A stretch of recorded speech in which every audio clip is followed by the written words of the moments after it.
इसी के साथ आज का सत्संग स्टार्ट करते हैं और सत्संग की शुरुआत करने के लिए मैं रिक्वेस्ट करूंगा डॉक्टर शशि आहूजा आंटी से कि वो आए और गुरुजी का सत्संग शेयर करें। गुरुजी के चरणों में शत शत प्रणाम, सारी संगत को मेरा प्रणाम। और गुरुजी जैसे कहते थे नमस्ते, ये स्वीकार हो। आज ये बहुत बड़ा सौभाग्य है कि मैं अपनी इस जन्म की जर्नी आप लोगों के साथ शेयर करना चाहती हूँ। बैकग्राउंड तो मेरा ये है कि मेरा जन्म एक ब्राह्मण डॉक्टरों के परिवार में हुआ था। मैं दिल्ली की पली बड़ी हूँ। तो मेरे फादर शौकिया बहुत पत्री देखते थे, बड़ी अच्छी पत्री देखते थे। तो वो मुझे कई बार कहते थे कि 32 साल की उम्र के बाद तेरी जिंदगी में एक ऐसा इंसान आएगा जिसका तेरे से कोई लेना देना नहीं होगा, वो ऑपोजिट सेक्स का होगा और वो तेरी जिंदगी का सारा संचालन करेगा। तो गुरुजी के, मेरे को गुरुओं की महिमा का कोई ज्ञान नहीं था और हम लोग मजाक में, मैं और मेरी फैमिली, कि मेरा एक्स्ट्रा मैरिटल अफेयर होगा, ये करके छोड़ देते थे। 23 अप्रैल 1995 को मैंने पहली बार जिंदगी में गुरुजी के साक्षात दर्शन किए। जब गुरुजी, हमारी शादी जो धौला कुआं क्लब में हुई थी, गुरुजी मेरे हस्बैंड के सरबाले बने थे और गुरुजी के पहले साक्षात दर्शन मैंने किए थे। उस टाइम जब शादी हो रही थी, मेरी मदर इन लॉ मुझे बार बार बोल रही थी इन गुरुजी के साथ फोटो खिंचाओ, इन फोटोज की बड़ी वैल्यू होगी। मुझे कुछ समझ नहीं आ रहा था, पर हाँ, जैसे घर के बड़े होते हैं आप उनका मान करते हो। तो शादी के टाइम मुझे कुछ नहीं पता था गुरुजी की महिमा का। शादी के 3-4 दिन बाद मेरी ननद ने मेरे को कुछ ऐसी बातें मेरे बारे में बताई जो गुरुजी ने बताई हुई थी जब हमारा रिश्ता तय हुआ था, जो मैं काफी शॉक्ड, भी एक छोटा वर्ड है कि ऐसी बातें कैसे पता है किसी को।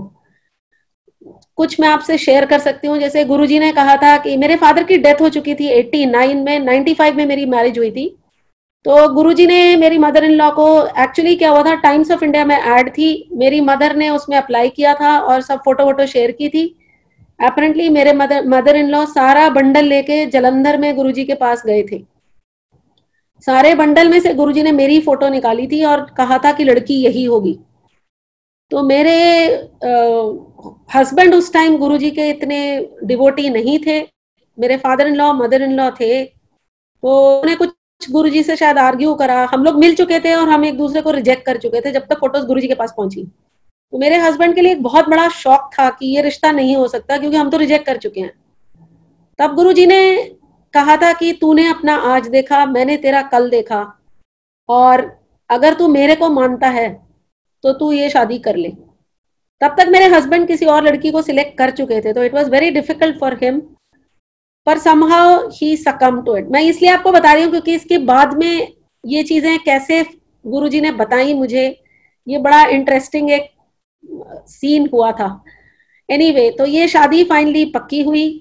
तो मेरे मदर इन लॉ ने, मतलब हस्बैंड ने तो नहीं थे उस टाइम, तो मदर इन लॉ ने धीरे से गुरुजी से पूछा कि इसी लड़की पर क्यों बोल रहे हो आप। तो गुरुजी ने बोला कि इसके फादर की डेथ हो चुकी है, इसकी मदर इसको वापस नहीं लेगी, लड़की ओ चाहिए जो एनू ना छड़ दे, तुसी कुड़ी उठा लियो और कोई दान दहेज ना मांगना। तो मैं संगत जी सच बताती हूँ, सिर्फ एक जोड़ी कपड़ा जो मैंने अपनी शादी में पहना था, जो साड़ी, बस उतने में मैं ब्याह के आ गई और तब हमारी लाइफ शुरू हुई। और गुरुजी ने, माय हस्बैंड हैड आर्ग्यूड, तो उन्होंने बोला था कि गुरुजी ऐसा क्या है इस लड़की में, मैं नहीं कर सकता। तो गुरुजी ने बोल दिया था कि तेरा जो बिजनेस है वो बंद हो जाएगा, तू खुद बड़ा अपसेट हो जाएगा कि तेरे को ऐसी लड़की चाहिए जो तेरे को संभाले, तू अपने आप को नहीं संभाल पाएगा।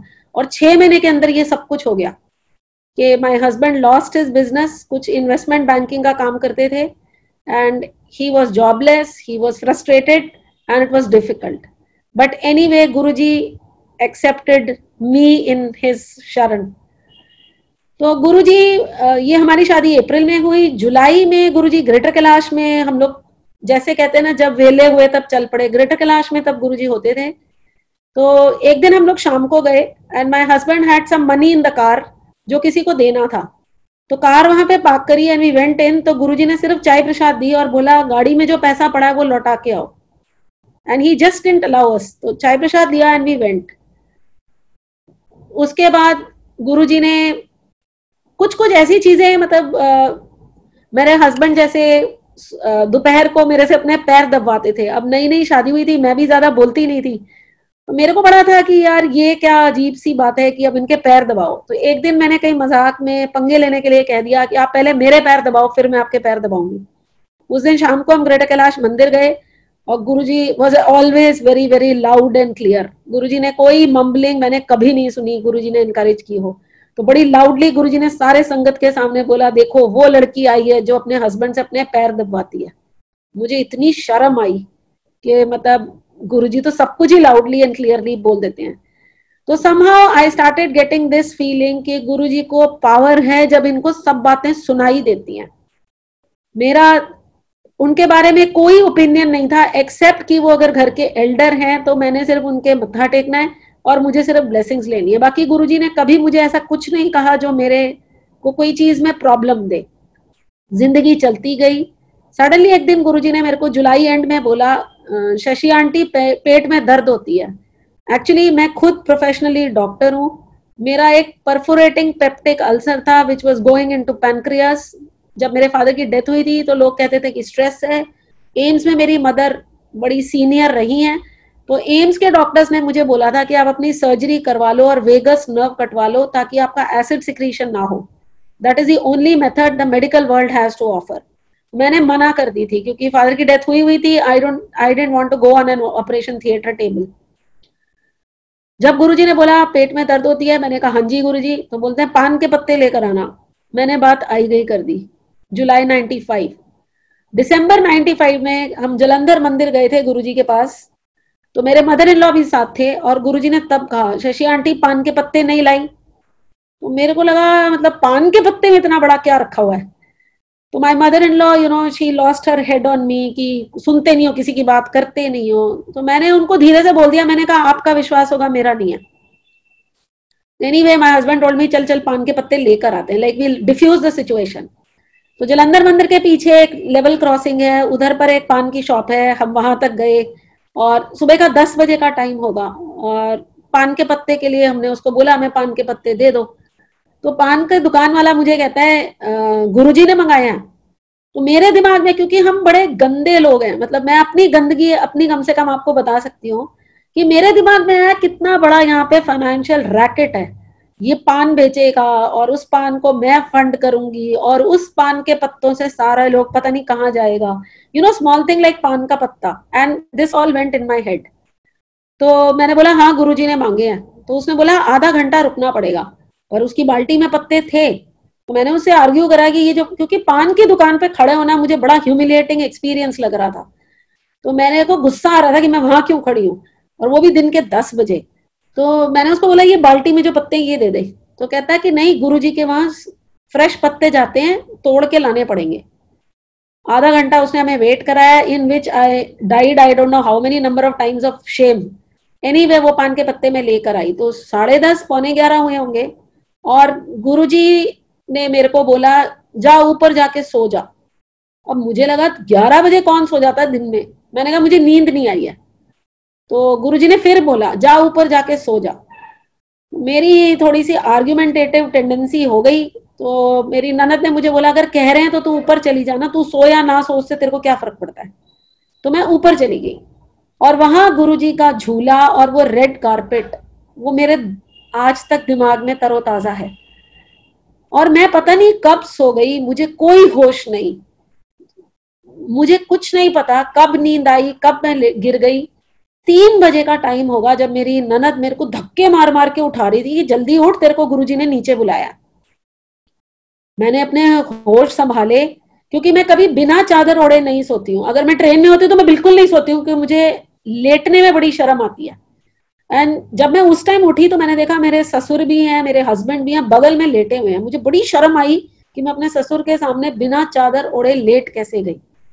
एनीवे मैं जब तक नीचे आई तो मेरे मदर इन लॉ वहाँ बरामदे में जहाँ एक्वेरियम होता था जलंधर मंदिर का वहां बैठे हुए थे और सामने गुरुजी का ट्रीटमेंट रूम था। तो उन्होंने मेरे को बोला जाओ जाओ अंदर जाओ, गुरुजी ने बुलाया। मैं आपको अपनी नीचता बताना चाहती हूँ कि मेरे दिमाग में आया हाय राम मेरी सास को देखो, मेरी नई नई शादी हुई है, मेरे को अकेले पराया आदमी के साथ एक कमरे में बंद कर रही है। कितनी घटिया औरत है ये। और इस ख्याल से, और अगर आपको याद हो तो वो ट्रीटमेंट रूम पर एक वो डोर क्लोजर लगा होता है, लेकिन मैंने अपना पैर उसमें अड़ा के मैं उस कमरे के अंदर गई। मुझे गुरुजी की महिमा का कोई आभास नहीं था, लेकिन ये गंदगी मेरे दिमाग में चल रही थी। तो गुरुजी ने मुझे तुरंत बोला कि शशि आंटी, जब भी मैं बुलाऊं ना तो अरविंदो नाल लाई। मेरे को लगा बड़े अच्छे गुरुजी हैं, इनको तो सब पता है। मैं गई दौड़ के अपने हस्बैंड को बुला के लाई। गुरुजी ने हमको लिटाया, मेरे को दीवान पर और मेरे हस्बैंड को कारपेट पे, पान के पत्ते पेट पे लगाए, मेरे भी और मेरे हस्बैंड के, स्टील की करछी फेरी और गुरुजी सामने से चले गए। कमरे में और कोई नहीं था। तो मैंने अपने हस्बैंड से पूछा, तेरे कानों से धुआं निकला? क्योंकि मेरे को मतलब एक मेडिकल दिमाग कहाँ बिलीव करेगा इन सब चीजों में। तो वो कहने लगा, पता नहीं, कहते तो हैं लेकिन गुरुजी ऐसा इलाज करते हैं। मैं कहा एक और तू आया, ऐसे इलाज करते हैं, हो जाएगा। एनीवे, 1 घंटे के बाद मेरे मदर इन लॉ आए, कहने लगे गुरुजी ने कहा है इसे पानी में बहा देना, इन पत्तों को। तो रास्ते में जब हम जलंधर से वापस जाएंगे चंडीगढ़, रास्ते में बड़ी सारी कैनाल्स आती हैं, उसमें डालना है। हम आ गए और समहा मेरी दर्द चली गई, लेकिन ईगो इतनी ज्यादा होती है कि आप मानते नहीं हो, और मैं भी उनमें से एक। तो मुझे क्या लगा, नहीं नहीं, I am eternally happy in my married life, इसलिए ये अल्सर हील हो गया। 15-20 दिन तक, जब तक मुझे पेन नहीं हुई, उसके पहले 89 से 95, आप जानिए 6 साल तक खाली पेट रहूं तो दर्द हुए, कुछ खाऊं तो दर्द हुए, क्योंकि स्टमक और फर्स्ट पार्ट ड्यूडेनम मेरा पूरा अल्सरेटेड था, विच वाज परफोरेटिंग। तो हालत हो रखी होती थी मेरी। और सडनली आप सोचो कि आपकी वो दर्द चली जाए, आप मान नहीं सकते। काफी देर बाद मेरे को रियलाइज हुआ कि हाँ, मेरी दर्द चली गई है। और ऊपर से वो गुरुजी का हरी मिर्च वाला लंगर, जो गुरुजी प्यार से खुद बैठा के खिलाते थे, चपातियां गुरुजी डालते थे, चाय प्रसाद, जो चीजें मना होती हैं अल्सर के पेशेंट को, वो सब चलने लग गई। और मैंने इतना बढ़िया खाना कभी नहीं खाया था अपनी जिंदगी में। मैं तो बड़ा लूट लूट के लंगर खाती थी और गुरुजी बड़े प्यार से खिलाते थे, तो कोई वो नहीं। तो पूरे आनंद की प्राप्ति मेरे को होने लगी। एक बार जलंधर मंदिर में पीछे, मतलब वो जो एक्वेरियम वाली साइड है, उधर बैठी हुई थी। ज्यादा मैं लोगों को जानती नहीं थी, पर हाँ, जैसे कोई बैठा है कुछ बोल रहा है तो सुन लेती थी, अगर सुन जाए।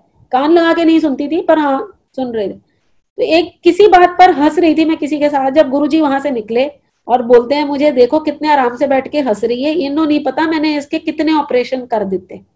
मैंने सिर्फ मन से गुरुजी को शुक्राना करा, क्योंकि मुझे अब ये पता चल गया था कि गुरुजी, अगर मैं कुछ गलत सोचती हूँ, गुरुजी पक्का मेरे को बोलते हैं। गुरुजी ने मुझे अपनी ये पावर दिखा दी कि जो मैं सोचती भी हूँ वो भी गुरुजी को पता है, और distance does not make any difference. Delhi में सोचा, वो गुरुजी ने जलंधर में बता देना है। तो और बोलना भी जरूर है, चूकेंगे नहीं गुरुजी अगर मैंने। तो धीरे धीरे मेरे को ये पता चल गया कि अब मैं कुछ गलत नहीं सोच सकती, कुछ गंदा नहीं सोच सकती, और मुझे जरूरत नहीं है। इस तरह मेरी जर्नी 95-96 में चली। 97 में मैं सीनियर रेजिडेंट बनी, पहले जीटीबी हॉस्पिटल में, शाहदरा में, दिल्ली में।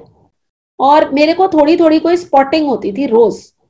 तो मैंने अपने कोलीग से पूछा, तो उसने मेरे को बोला, गायनी में टेस्ट करा, हो सकता है यू मे बी प्रेग्नेंट।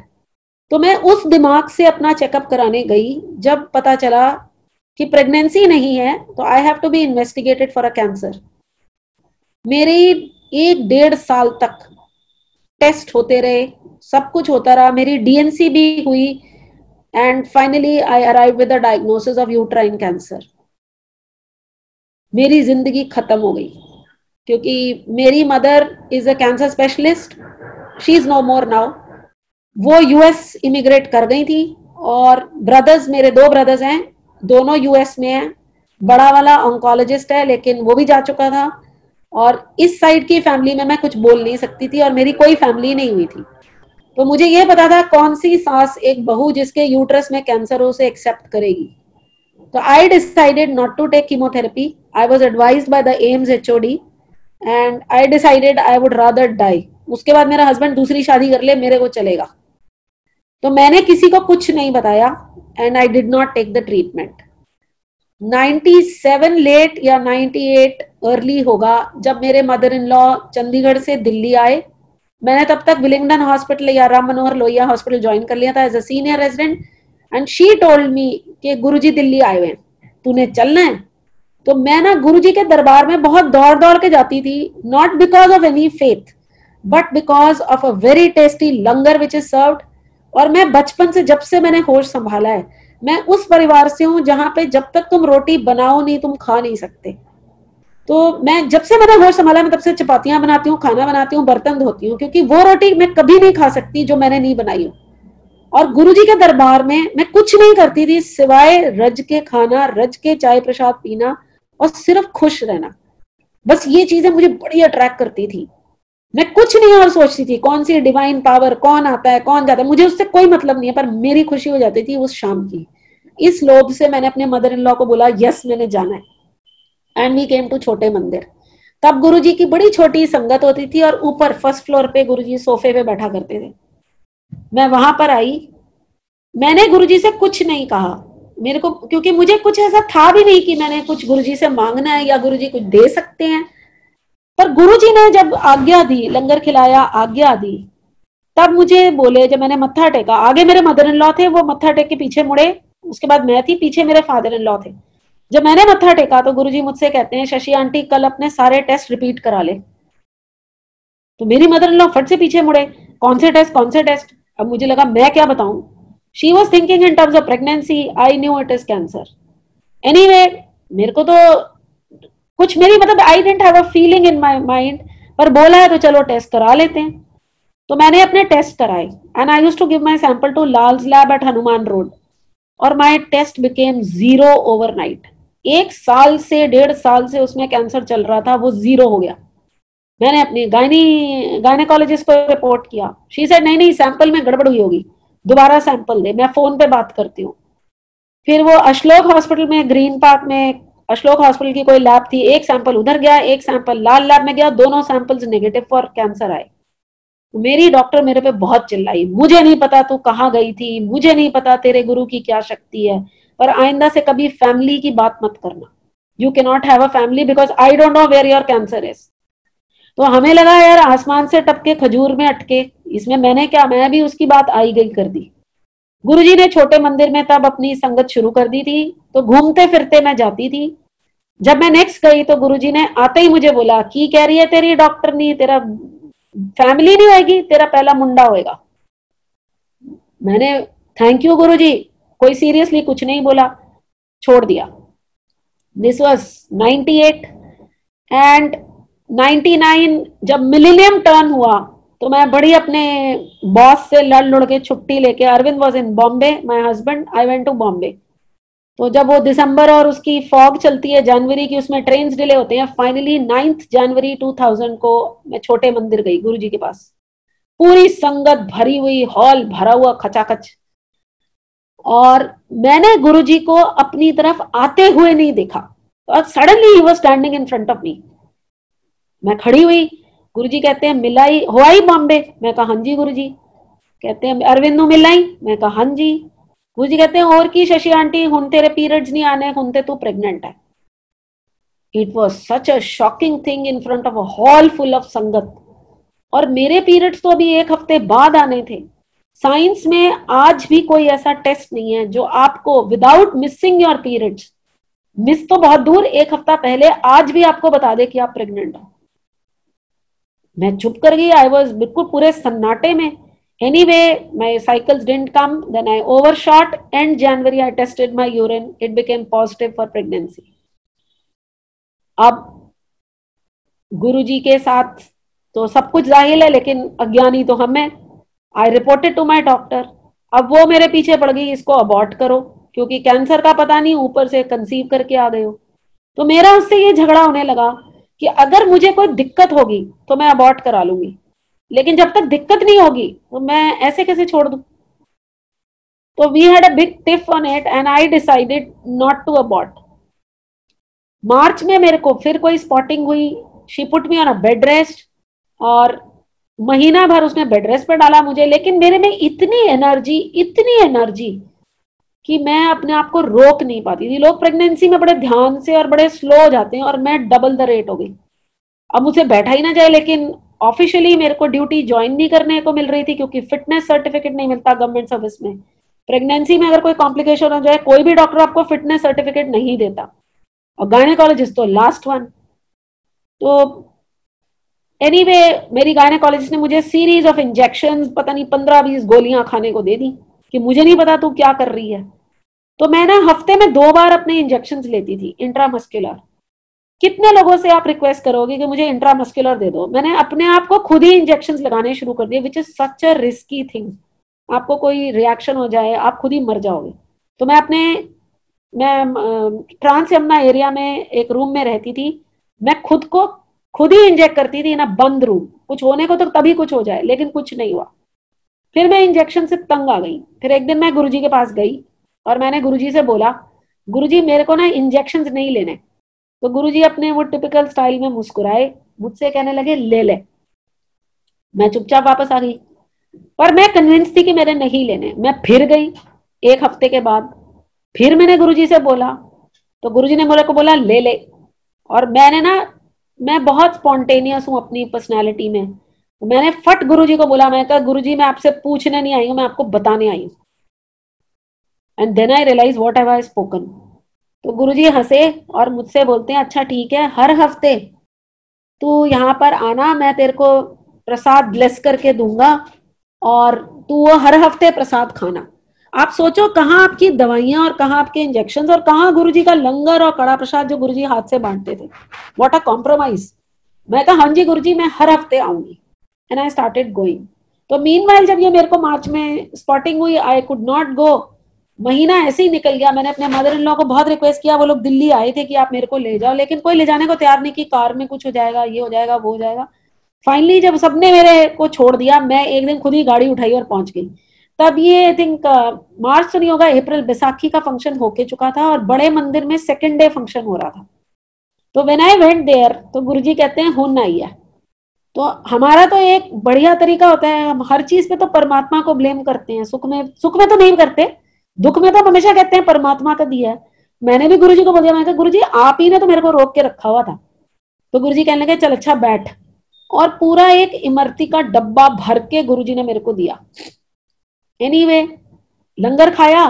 जब मैं वहां से चलने लगी तो माता जी समाव मेरे को बहुत, मेरी मुकद्दर थी कि माता जी मुझे बहुत प्यार करते थे। मैं कभी नहीं भूल सकती कि माता जी के साथ जब मैं बैठती थी तो माता जी अपना एक गोडा मेरी घुटने पे रख के बात करते थे मुझसे, और जो भी वो अपना बताते रहते थे मुझे सुनना। मतलब मेरे को इतनी फ्लुएंट पंजाबी आती भी नहीं थी, लेकिन मुझे बड़ा प्यार लगता था माता जी अपना गोडा मेरे घुटने के ऊपर रखते थे। तो मैं माता जी के साथ बैठी हुई थी, गुरुजी ने अपना सारा लंगर वगैरह खिलाया। तो माता जी ने मुझे बोला बैसाखी पे गुरुजी पे बहुत फूल चढ़ाए, तू जमुना पार रहती है, ये लोग तो कचरे में डाल देंगे, तू इसे नदी में डाल देना। तो मेरे घमंड की बता रही हूं मैं आपको, मेरे मन में भी वही भाव आया जो एक भजन में है कि कभी कभी भगवान को भी भक्तों से काम पड़े, जाना था गंगा पार प्रभु केवट की नाव चढ़े। मैं उस रूल में आ गई कि वाह गुरुजी को मुझसे काम है और मैं कर दूंगी। तो बड़े जब मुझे आज्ञा मिली और गुरुजी ने मुझे आज्ञा के टाइम बोला ये फूल कल सुबह ड्यूटी पे जाने से पहले नदी में डाल देना। और गुरुजी ने मुझे ये भी बोला तू निजामुद्दीन फ्लाईओवर से आया जाया ना कर, तू ITO लिया कर।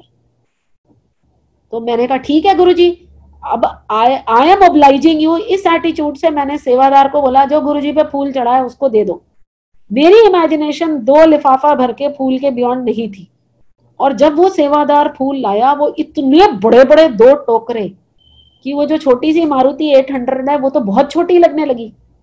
तो मैंने मन में गुरुजी से बोला गुरुजी मेरा अहंकार तो आपने तोड़ दिया, बहुत अच्छा किया, लेकिन अब ये सेवा किसी को और को मत देना, ये मैं ही करूंगी। सुना है आप गाड़ी बड़ी कर देते हो, आप जो भी करो या टोकरे छोटे करो, जो भी करो, ये सेवा मेरे से लेना मत। और उस दिन मुझे बड़ी शर्म आई कि हम क्या सोचते हैं। एनीवे गुरुजी ऑब्लाइज्ड, गाड़ी में वो फूल फिट हो गया।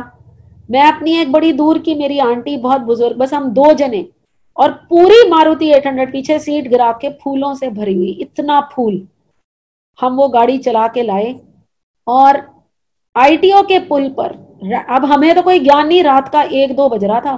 मैंने एक जगह खड़े होकर रैंडमली, जो मेरे हिसाब से सेंटर ऑफ द रिवर होगा, वहां से खड़े होके वो 2 फूल के टोकरे नदी में प्रवाहित किए। दूसरे दिन मैं काम पर आई, जमुना पार से विलिंगडन हॉस्पिटल में जब ड्यूटी पर आती थी 13 किलोमीटर की ड्राइव होती थी। तो मैं जब वापस जा रही थी तो 4 बजे का टाइम था, पुराना आईटीओ, मतलब अब तो बड़ा रिवैम्प हो गया, उस पर बम्पर टू बम्पर ड्राइव होती है, उस पर कोई रीजन नहीं होता कोई गाड़ी रुके। और जब वो गाड़ी रुकी, मैं जब उसके पीछे चल रही थी तो suddenly the car in front of me halted. और रात को जब मैंने फूल डाले थे, मैंने इलेक्ट्रिक पोल का नंबर पढ़ा था, ऐसी क्यूरियोसिटी कि मैंने कहां पे डाले हैं। तो मेरे सामने की गाड़ी सडनली हॉल्ट करी। I thought my car will bang into it, it did not happen. मेरे पीछे रियर व्यू में ब्लू लाइन बस मुझे दिखी, मुझे अपनी मौत पहली बार नजर आई। I knew I will be dead when that blue line bus went on to the pavement and it was the same spot जहां कल मैंने फूल बहाए थे। तब मुझे समझ आया कि यहां से फूल मैं बहा चुकी हूँ। तभी गुरुजी ने कहा था ड्यूटी पे जाने से पहले डालना। मैं इतने सन्नाटे में आ गई क्योंकि I used to live alone, और मुझे ये पता था कि अगर आज मैं जिंदा ना बचती तो किसी को ये पता भी नहीं चलता कि मैं खत्म हो गई। सड़क के किनारे आधा घंटा I sat down, got my nerves back. मैं घर नहीं गई, मैं वापस मुड़ी और गुरुजी के पास गई। तब 7 दिन गुरुजी की संगत होती थी। मैं मंदिर में घुसी, छोटे मंदिर में। गुरुजी अपने रूम के पास वहां डोर से आए और मुझे कहते हैं, हो गया तेरा दूसरा जन्म? I didn't have words to say. मैंने कहा हाँ जी गुरुजी। तो गुरुजी ने मेरे को एक ब्लेसिंग और दी। कहते हैं तेरे को ना इस जन्म में मैंने इतना ब्लेस करा है, तूने सिर्फ सेवा करनी है और तेरे पास जितनी तेरी नॉलेज है वो हमेशा रहेगी, लेकिन अगर तू इस मेडिकल नॉलेज के पैसे कमाएगी ना, ये नॉलेज तुझसे चली जाएगी। और आप सोचो, वो दिन के बाद मेरी प्रोफेशनल लाइफ भी बदल गई। I started doing well in my field. मेरी life professionally was gaining momentum, life चलती रही। Meanwhile on 9th January 2000 when Guruji told me I have conceived, तो जब मैंने गुरुजी से बोला कि मैंने ये दवाइयां नहीं लेनी, तब तक ना मैं रेगुलर अल्ट्रासाउंड के लिए जाती थी। तो एक दिन ऐसे ही गुरुजी ने मेरे को बोला, बड़ा डॉक्टरों कोल जान दिया। तो थोड़ी वो अकड़ होती है ना आपकी, तो मेरे को लगा अच्छा Guruji now you will say and then I will go. That attitude I got in my mind. और मैंने कोई एंटीनेटल चेकअप नहीं कराया टिल इन अबाउट मई जून। गुरुजी एक दिन कड़ा प्रसाद दे रहे थे तो मुझसे कहने लगे, शशि तेरी डिलीवरी चंदी मंदिर में होएगी, तेरा सौरा उत्थे कमांडेंट सी, तूने अपनी डिलीवरी चंदी मंदिर में करानी है।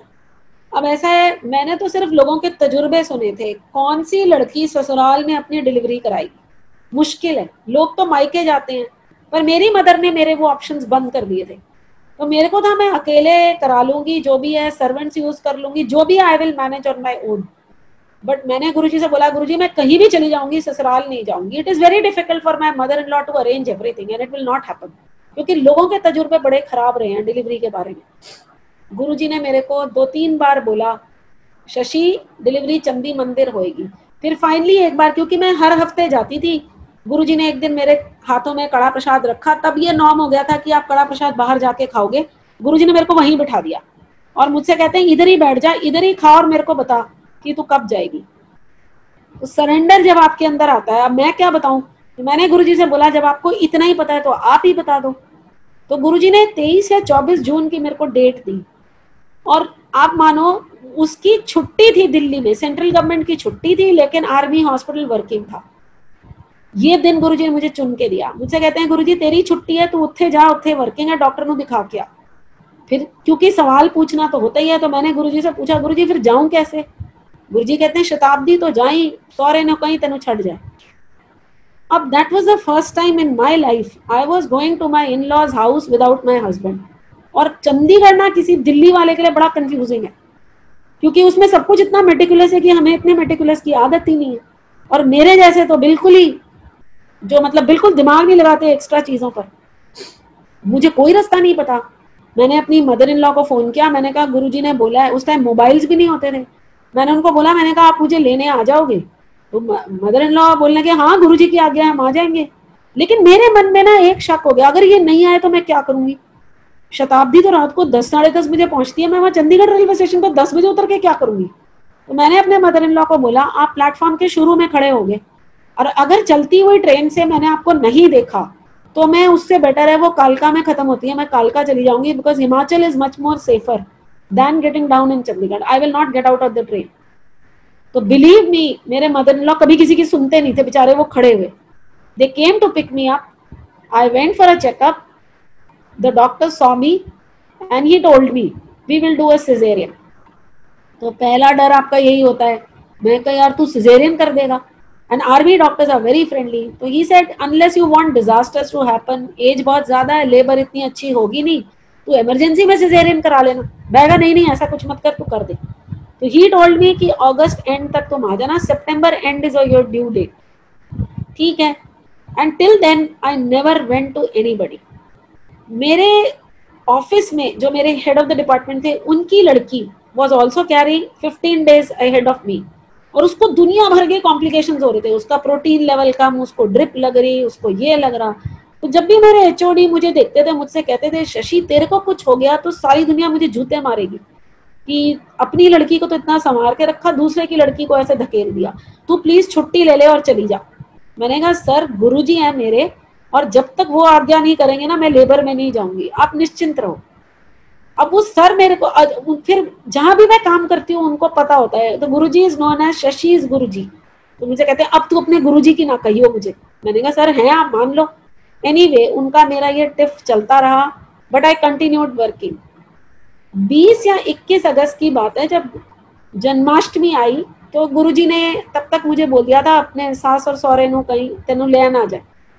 तो मैंने उनको फोन करा, देवर देयर इन दिल्ली, देवर putting up in RR, and daily evening we used to go to Guruji's मंदिर। तो जब जन्माष्टमी की छुट्टी आई तब गुरुजी ने मेरे को बोला जा अपना अल्ट्रासाउंड करा के आ और देख मैं तेनू की दिखता है। तो जो सोनोलॉजिस्ट था वो मेरे फादर का स्टूडेंट था, उसने कैंसर के टाइम भी मेरे सारे अल्ट्रासाउंड्स किए थे। उसने तब मुझे कहा था तू जिस भी गुरु की महिमा में है वो बहुत पावरफुल है, उनकी महिमा से हटना मत तू। तो जब उसने, अब मैं उसके पास गई, सोचो आप मेरी प्रेगनेंसी का ये शायद पहला अल्ट्रासाउंड था। थ्रू आउट माई प्रेगनेंसी कोई चेकअप नहीं हुआ, कुछ नहीं हुआ, कोई अल्ट्रासाउंड नहीं हुआ। उसने मेरा अल्ट्रासाउंड करा, उन्होंने गुरुजी ने मेरी मदर इन लॉ को बोला आप भी साथ जाओ। आई वेंट, मैंने अल्ट्रासाउंड कराया। अल्ट्रासाउंड के बाद मैं तो कमरे से बाहर हो गई, but the sonologist told my mother in law baby is already in position, she will deliver early. तो मदर इन लॉ थोड़े से वरिड हो गए, क्योंकि सितंबर एंड है तो अगस्त एंड में आपको वार्निंग मिल रही है। मुझे नहीं उन्होंने बताया, लेकिन शाम को जब हम गुरुजी के मंदिर आए तो गुरुजी ने मदर इन लॉ को बोला कि कहता है डॉक्टर जल्दी डिलीवर करेगी, तब तक नहीं करेगी जब तक मैं नहीं कहूंगा। तब मुझे पता चला कि मेरे मदर इन लॉ को ये टेंशन भी हो रही है। एनीवे जिंदगी पूरी बिंदास और बड़ी बढ़िया चली। एक दिन गुरुजी ने 24 या 25 अगस्त रही होगी, गुरुजी ने बोला शशि की तनख्वाह से एक स्टील का ग्लास, स्टील की कटोरी और चीनी लेकर आना। तो मैं और मेरी मदर इन लॉ, आप सोचो आरआर के कैंपस से चले, we went towards Gopinath market to buy this, एक स्टील का ग्लास, कटोरी और चीनी, और हमें कहीं नहीं मिली। एंड हम चलाते चलाते गाड़ी ग्रीन पार्क तक पहुंच गए। तो मेरी मदर इन लॉ ने बोला ये ऐसी दुर्लभ चीज तो नहीं है, पर गुरुजी ने कुछ करी है, तू प्लीज प्रे कर तब तेरे को ही मिलेगा। And actually I prayed, I got एक स्टील की कटोरी, स्टील का ग्लास और चीनी। वो सब लेकर हम मंदिर गए। 27-28 की रात थी जब गुरुजी ने जनरल संगत भेज दी, और मैं वहां पर ऐसी एक जॉइंट सेक्रेटरी आती थी रूबी अरोड़ा, तो उसने, हम दोनों पीछे बैठ के ना गप्पे मार रहे थे और गुरुजी आगे संगत के साथ अपने सिंहासन पे थे। कुछ हॉल में शब्द चल रहे थे और हम दोनों, वो मुझसे पूछती है तेरा काम हो गया? मैंने कहा यार कौन सा काम? तो मुझसे बोलती है ले सारी दुनिया तो यहाँ पर गुरुजी से लड़का ही मांगने आती है, ये तो दिखती नहीं, ये गुरुजी आए। तो कहती मेरा काम नहीं हुआ। गुरुजी ने क्या कहा है? गुरुजी कहते हैं इस साल हो जाएगा, तो बहुत में अभी साल कहाँ खत्म हुआ? कहती है नहीं गुरुजी ना हमारी सुनते नहीं है, तो मैंने सोचा इधर ही आके शोर मचाऊंगी। तो मैंने उसे बोला, मैंने कहा जो तुम मन में सोच रहे हो वो तो हो रहा है, तो इधर आओ या ना हो, उनको पता है क्या सोच रहे। तो शी सेड कि मेरे ना कर्म ही ऐसे, तो मेरी बारी ही नहीं आई। तो मैंने उसे बोला अगर ऐसा होता तो हमें सदगुरु की प्राप्ति नहीं होती, कुछ तो कर्म होंगे ना जो गुरुजी मिले। और हमने दोनों ने, किसी ने गुरुजी को आते हुए नहीं देखा। गुरु हमारे सामने खड़े, तो उसको पूछते हैं हो गई तेरी प्रेगनेंसी दी गल्ला। हमें इतनी मतलब मैं तो इसलिए शर्मिंदा हुई कि कोई शब्द नहीं सुन रहे, कोई ध्यान नहीं लगा रहे, दुनियावी गप्पे मारे जा रहे। खैर गुरुजी ने मेरे को बोला गिलास में चीनी डाल, और तब मैंने पहली बार, तो गुरुजी ने ना तब जब मुझे बोला ग्लास में चीनी डाल, तब मैंने जिंदगी में पहली बार ग्रेविटी बदलती हुई देखी। ग्रेविटी ऑब्लिक हो गई और चीनी ग्लास में जाए ना, सारी कारपेट पे गिरे। तो जो 10-15 लोग थे वो मेरी तरफ देख लगे। मेरी मदर इन लॉ ने मुझे झाड़ा, तू सारी दरी खराब कर दी। मैंने गुरुजी की तरफ देखा, गुरुजी मुस्कुराए, कहते हैं हुन पाहुन सिद्धि जाएगी। This only between me and Guruji की gravity can be oblique. Then I realise Guruji की पावर कितनी है। खैर गुरुजी ने वो ग्लास मुझसे लिया, उस पर कटोरी रखी, and he showed me a Shivling in it and instructions were low behold कि जब शशि का लड़का हो जाएगा इसे शिव मंदिर में छोड़ देना। So I knew Guruji has created with his Shakti a Shivling for me. तब वो शिवलिंग गुरुजी ने मुझे दिया, and in no splits, no second, मतलब सेकंड भी बहुत बड़ा होता है, गुरुजी ने पूरा अपना चोला उतारा और मेरी तरफ फेंका और मुझे कहते हैं एले शशि आंटी फड़।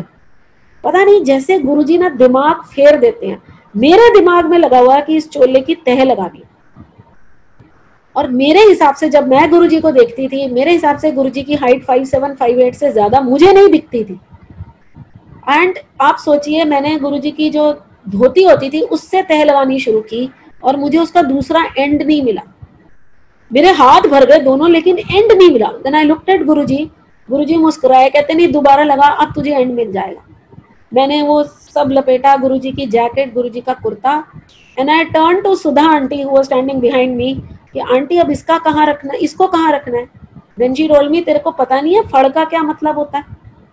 Then it didn't dawn on me for quite some time कि गुरुजी ने अपना चोला मुझे दे दिया।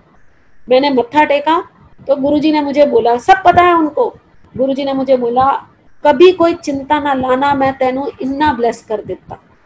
उसका मीनिंग मुझे उस टाइम भी नहीं समझ आया। जब नेक्स्ट डे गुरुजी ने हमें छुट्टी दी, हम लोग चंडीगढ़ गए, सारे रास्ते मैंने गुरुजी का चोला अपनी गोद में रखा and we reach Chandigarh. Next day I reported for my medical checkup. तो बच्चे की फीटल हार्ट कुछ ज्यादा थी and I was very exhausted, tired. तो डॉक्टर्स टोल्ड मी 1 हफ्ते का रेस्ट करो, वील ऑपरेट ऑन 5th सितंबर। जब आप सिजेरियन के लिए ऑपरेशन थिएटर के दरवाजों के अंदर जाते हो, आपका कोई साथ नहीं होता, आपके कपड़े, आपका सब कुछ बाहर निकल जाता है। शायद चिता पे लेटते समय वही फीलिंग होती होगी, अगर कोई फीलिंग होती है। देन आई रियलाइज कि कभी भी कोई चिंता ना लाना, मैं तेनू इन्ना ब्लेस कर देता। सारे परिजन आपके दरवाजे के बाहर छूट जाते हैं। I went on to the OT table, the doctors were little late, I was made to wait on the OT table, and even then Guruji had given me so much of power कि I was not upset, कि anesthetist got upset. He told me nobody in the world smiles on the OT table which you are doing with these OT lights on. Tell me आपकी शक्ति कहाँ है? Then I told him about Guruji and I don't know when I got the anesthesia, I don't remember anything, and I think when I got up the whole world was congratulating me कि तेरा बेटा हुआ। It was such an effortless pregnancy, such an effortless delivery कि मैंने अपने husband को आके recovery room में बोला, यार पता नहीं लोग इतना शोर क्यों मचाते हैं, ऐसी बात है तो मैं तो 10-12 बच्चे कर दूं। और 2 महीने बाद जब मैं on the way from Chandigarh to, my husband had relocated to Bombay, तो हम लोग बॉम्बे जाने के लिए दिल्ली आए, गुरुजी के मंदिर गए, तो गुरुजी ने आते ही बोला कि कह दिया 10-12 बच्चे कर दे, कोई नहीं तेरा दूजा भी मुंडा होएगा। समा मेरी देवरानी के 2 लड़के रहे हैं, she is senior to me by age. मेरे को था नहीं गुरुजी मुझे तो लड़की चाहिए, और मेरे फादर हमेशा पत्री देख के मुझे कहते थे कि तेरे किस्मत में लड़की का योग नहीं है। तो आप आर्ग्यू करने के लिए बोलते हो कि कोई नहीं मेरी बहुएं मेरी बेटियों की तरह होंगी। देन ही टोल्ड मी तुम उतना रहोगी नहीं, you will die by 53, there is no life beyond that, so you will never have a daughter. अब उस टाइम तो जब बोलते थे तो फर्क नहीं पड़ता क्योंकि आप छोटे होते हो, लेकिन जब आपकी जिंदगी में वो फेज आने लगता है तब आपको वो सब कुछ चाहिए जो आपकी किस्मत में नहीं है। And I started praying to Guruji कि मेरा नेक्स्ट चाइल्ड लड़की होगी। बड़े लोगों के गुरुजी ने सत्संग सुनाए जिसमें हर बार यही मैसेज आता था कि आगे लड़की पालने का जमाना नहीं है। फिर एक दिन मैंने गुरुजी को बोल ही दिया, मैंने कहा गुरुजी आपको क्या लगता है ये बच्चे मैंने पालने हैं?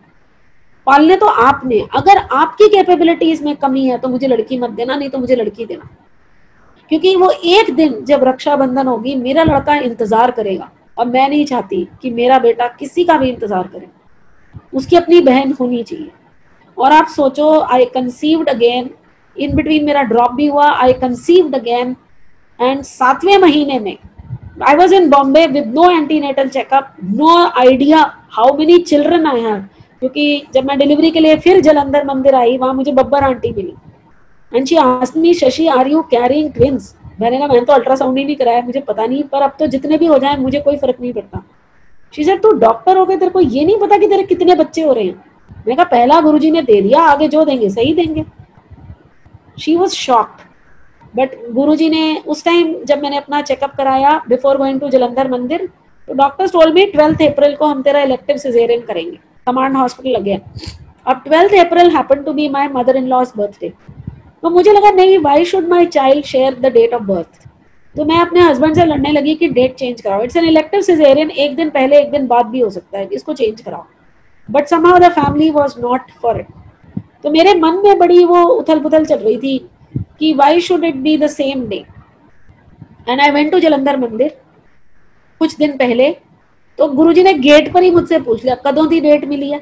मैं कहा गुरुजी 12 तारीख की। कहते हैं 12 नू नहीं 5 नू कराओ। आप सोचो, मतलब किसी को मैं बता नहीं सकती कि गुरुजी आप कितने बड़े हो जब आपने डेट चेंज कर दी।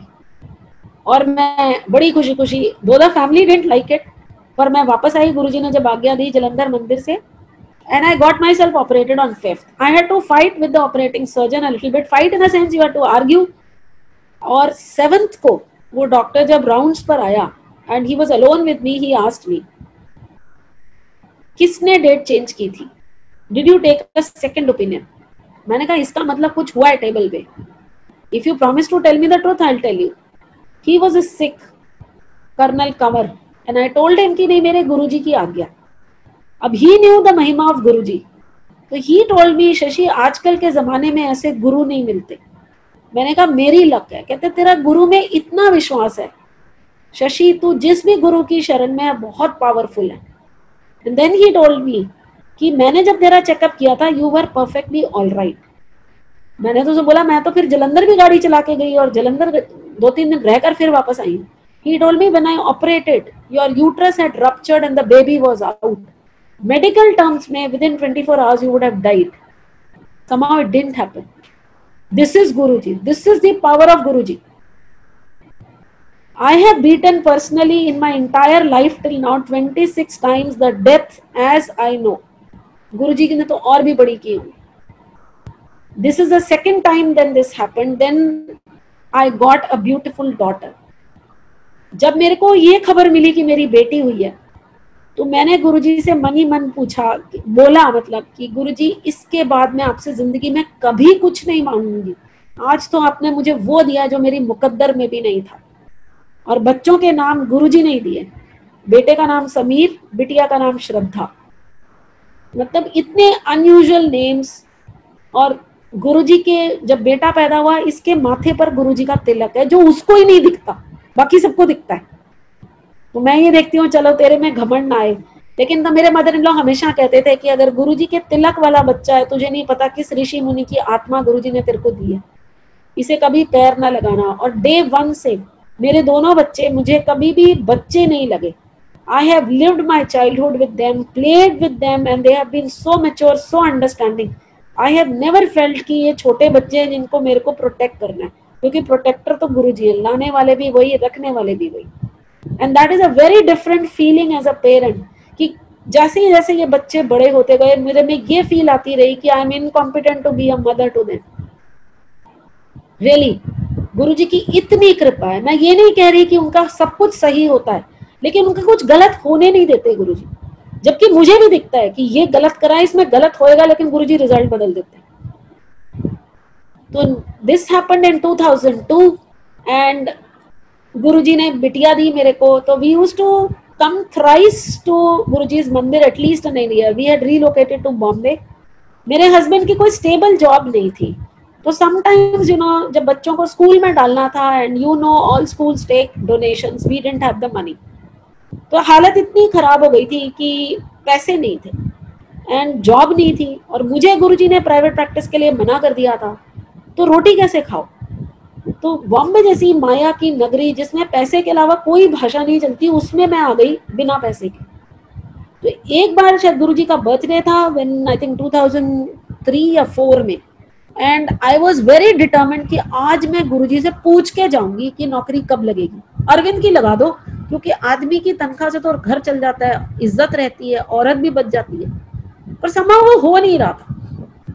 जब मैं बड़े मंदिर में वो गेट की लाइन से अपना लाइन में आते आते आते गुरुजी के पास आई, इससे पहले मैं कुछ बोलती, भीड़ तो काफी थी, इससे पहले मैं कुछ बोलती, गुरुजी ने मुझे बोला, शशि आंटी तेनू इन्ना ब्लेस कर देता, तेरे घर में कभी किसी चीज की कमी नहीं हो।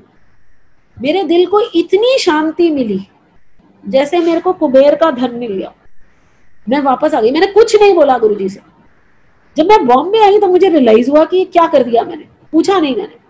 तो गुस्से में आके ना, कि कहते ना गुरु की भी परीक्षा ले लो, कहते गुरु आएगा इज्जत रखने के लिए, मैंने अपने सारे घर के जो थोड़े बहुत बर्तन थे वो सब अपनी मेड्स को दे दी। वो मेड्स मेरे घर काम नहीं कर रही थी, वो आसपास में आती थी, but they had once work for me. I didn't have the money, तो मैंने कोई मेड नहीं रखी, तो ऊपर से मैंने घर का सब सामान उठा के उनको दे दिया। तो उनको लगा मेरा दिमाग खराब हो गया, किसी को भी लगेगा। मैंने उसको बोला नहीं, मेरे गुरु की इज्जत है, मेरे को भी देखना है कितना देते हैं। और आप मानोगे नहीं संगत जी, महीने डेढ़ के अंदर हस्बैंड की टाटाज में नौकरी लगी, घर के नीचे 3 गाड़ियां, हम 2 जने गाड़ी चलाने वाले। घर में ऐसी कोई चीज नहीं थी जो गुरुजी ने हमें नहीं दी।